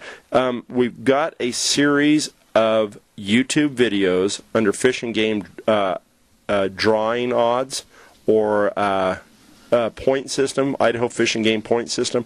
There's like 4 videos that go through all of the different ways that we can increase drawing odds and what happens with each of those implemented. And they're quite educational. And if you got a few minutes, one of these blustery nights, sit down and watch them. Okay. We'll have more with Kelton Hatch and invite more of your phone calls right after this. But right now it's time for the weather. Don Scarrow and the crew at Scarrow's Meats. Delicious. Scarrow's Meats, 331 North Road, Jerome. The number to call, 324-7657. And don't forget that tax return meat package. Oh, my goodness. A combination of beef, pork, and chicken. 57 pounds of delicious meat for just $249 plus tax. Check it out at Scarrow's Meats, 331 North Road, Jerome, changing the way we eat one delicious bite at a time. Right now, here's Gina with the weather. All right, Deb, don't shoot the weather person because I'm just reading the weather, but it's not going to be a very, very nice day today. We are going to be in a wind advisory. That is lasting at least and through noon today. We're also expecting some rain showers and possible thunderstorms this afternoon. That means snow showers maybe up in the higher elevations, expecting a high of 47 tonight. That could continue rain showers, snow showers with a low of 35. Tomorrow, partly cloudy skies, winds dying down, high of 59 with an overnight low of 39. And as we get into the weekend, looks like partly cloudy skies and 65 for Friday. That is your weather for Zeb at the Range. Thank you, Gina. Whoa, that sounds cold outside. Scarrows Meats bringing you the weather this hour, 331 North Road, Jerome. Oh, my goodness, they've got all your breakfast sausages, your bratwurst, and the buckboard bacon. Delicious. Changing the way we eat one delicious bite at a time. Scarrows Meats. Now back to Mr. Fun and Frolic, trying to chop a hole in the ice. Here's Kelton Hatch with the Auto Fishing Game. Trophy draws out by June 10th. Can I mention, your last commercial just cracked me up. Why? Well, you might as well just go over there and buy your package of meat right now because you won't get applied for your tags. Oh, no, you. Come on. You know what I'm going to do? I'm going to prove it to you, and you owe me lunch. No, yeah, you do. No. Because here's the deal. You owe me lunch. You haven't bought me a doggone thing on this program for 7 years. I'm going to go get my license and my applications turned in, and the next program I'm going to go, nah, and you're going to buy me lunch. It should be the other way around because I nagged you enough that you actually finally did it, so you got to go hunting instead of whining about not going hunting. Not going to happen. Okay. Well, the same thing goes the other way. But, I'll tell you what. But, yeah. A little butter of you butters a lot of bread, let me tell you that. But trophy draws. Trophy draws. If you put in for your moose, sheep, or goat, they will be out by June 10th. I'm hoping that's when we guarantee it. I'm hoping they're out this week, though. Okay. We're looking forward to it. But just keep going online, and as soon as we get it, it's kind of like Christmas. This is kind of like Christmas when you put in for trophy tag or any tag. It's like, you throw your money in. It's going to jackpot. You throw your money in, and then you're sitting here going, ooh, ooh, ooh, ooh, ooh, ooh. I hope do that again. Ooh, ooh, ooh. And now, how does a sage grouse do it? A whoomp. Yeah, pretty much the same. Our sound effects core. Yeah. Well, this sound effect, this guy would starve to death if he's trying to make a living out of it. But no, dear. Anyhow, they should be out next week. They should be out next week. And I just want this next thing. But what do you want more money for? Well, this is a bill that was passed for depredation, for elk and deer and pronghorn depredation on landowners' property, hay crops and grain crops and things like that. There's a $5 depredation access fee that's been added at the first of this month. So if you'd bought your license last month, Zeb, you would have saved $5. But you're a senior, aren't you? Yeah. Okay, so it's only what $2. Of it? It's only $2.50 then. For the rest of us that are a little younger, it's $5. You got to get a jab in everywhere you can, can't you? Well, you're just not on your game. You're sometimes mean, and so today's you're not on your game. So I'm trying to change everything and be a nicer person, and then you had to jab me about being a senior citizen.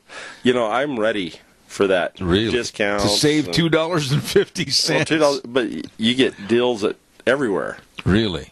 Yeah, you go to Mickey D's and you get your senior discount. What did you do to my baseball over there that you're picking it up by the hide? I'm not. I stuck a little... Ladies and gentlemen, I have never seen a grown man act like a 2-year-old when you give him toys on the desk. Well... So you got a $5 increase. We do. We have a $5 increase. Right. And then one thing for folks to remember, I'm going to... For your kids that you're buying licenses for, if they're 17 right now, purchase them the 3-year license. You can buy them the 3-year license now as a junior, and then they can purchase their deer and elk tags at junior prices, even 18 and 19 years old. They'll have to buy an adult license when they turn 20.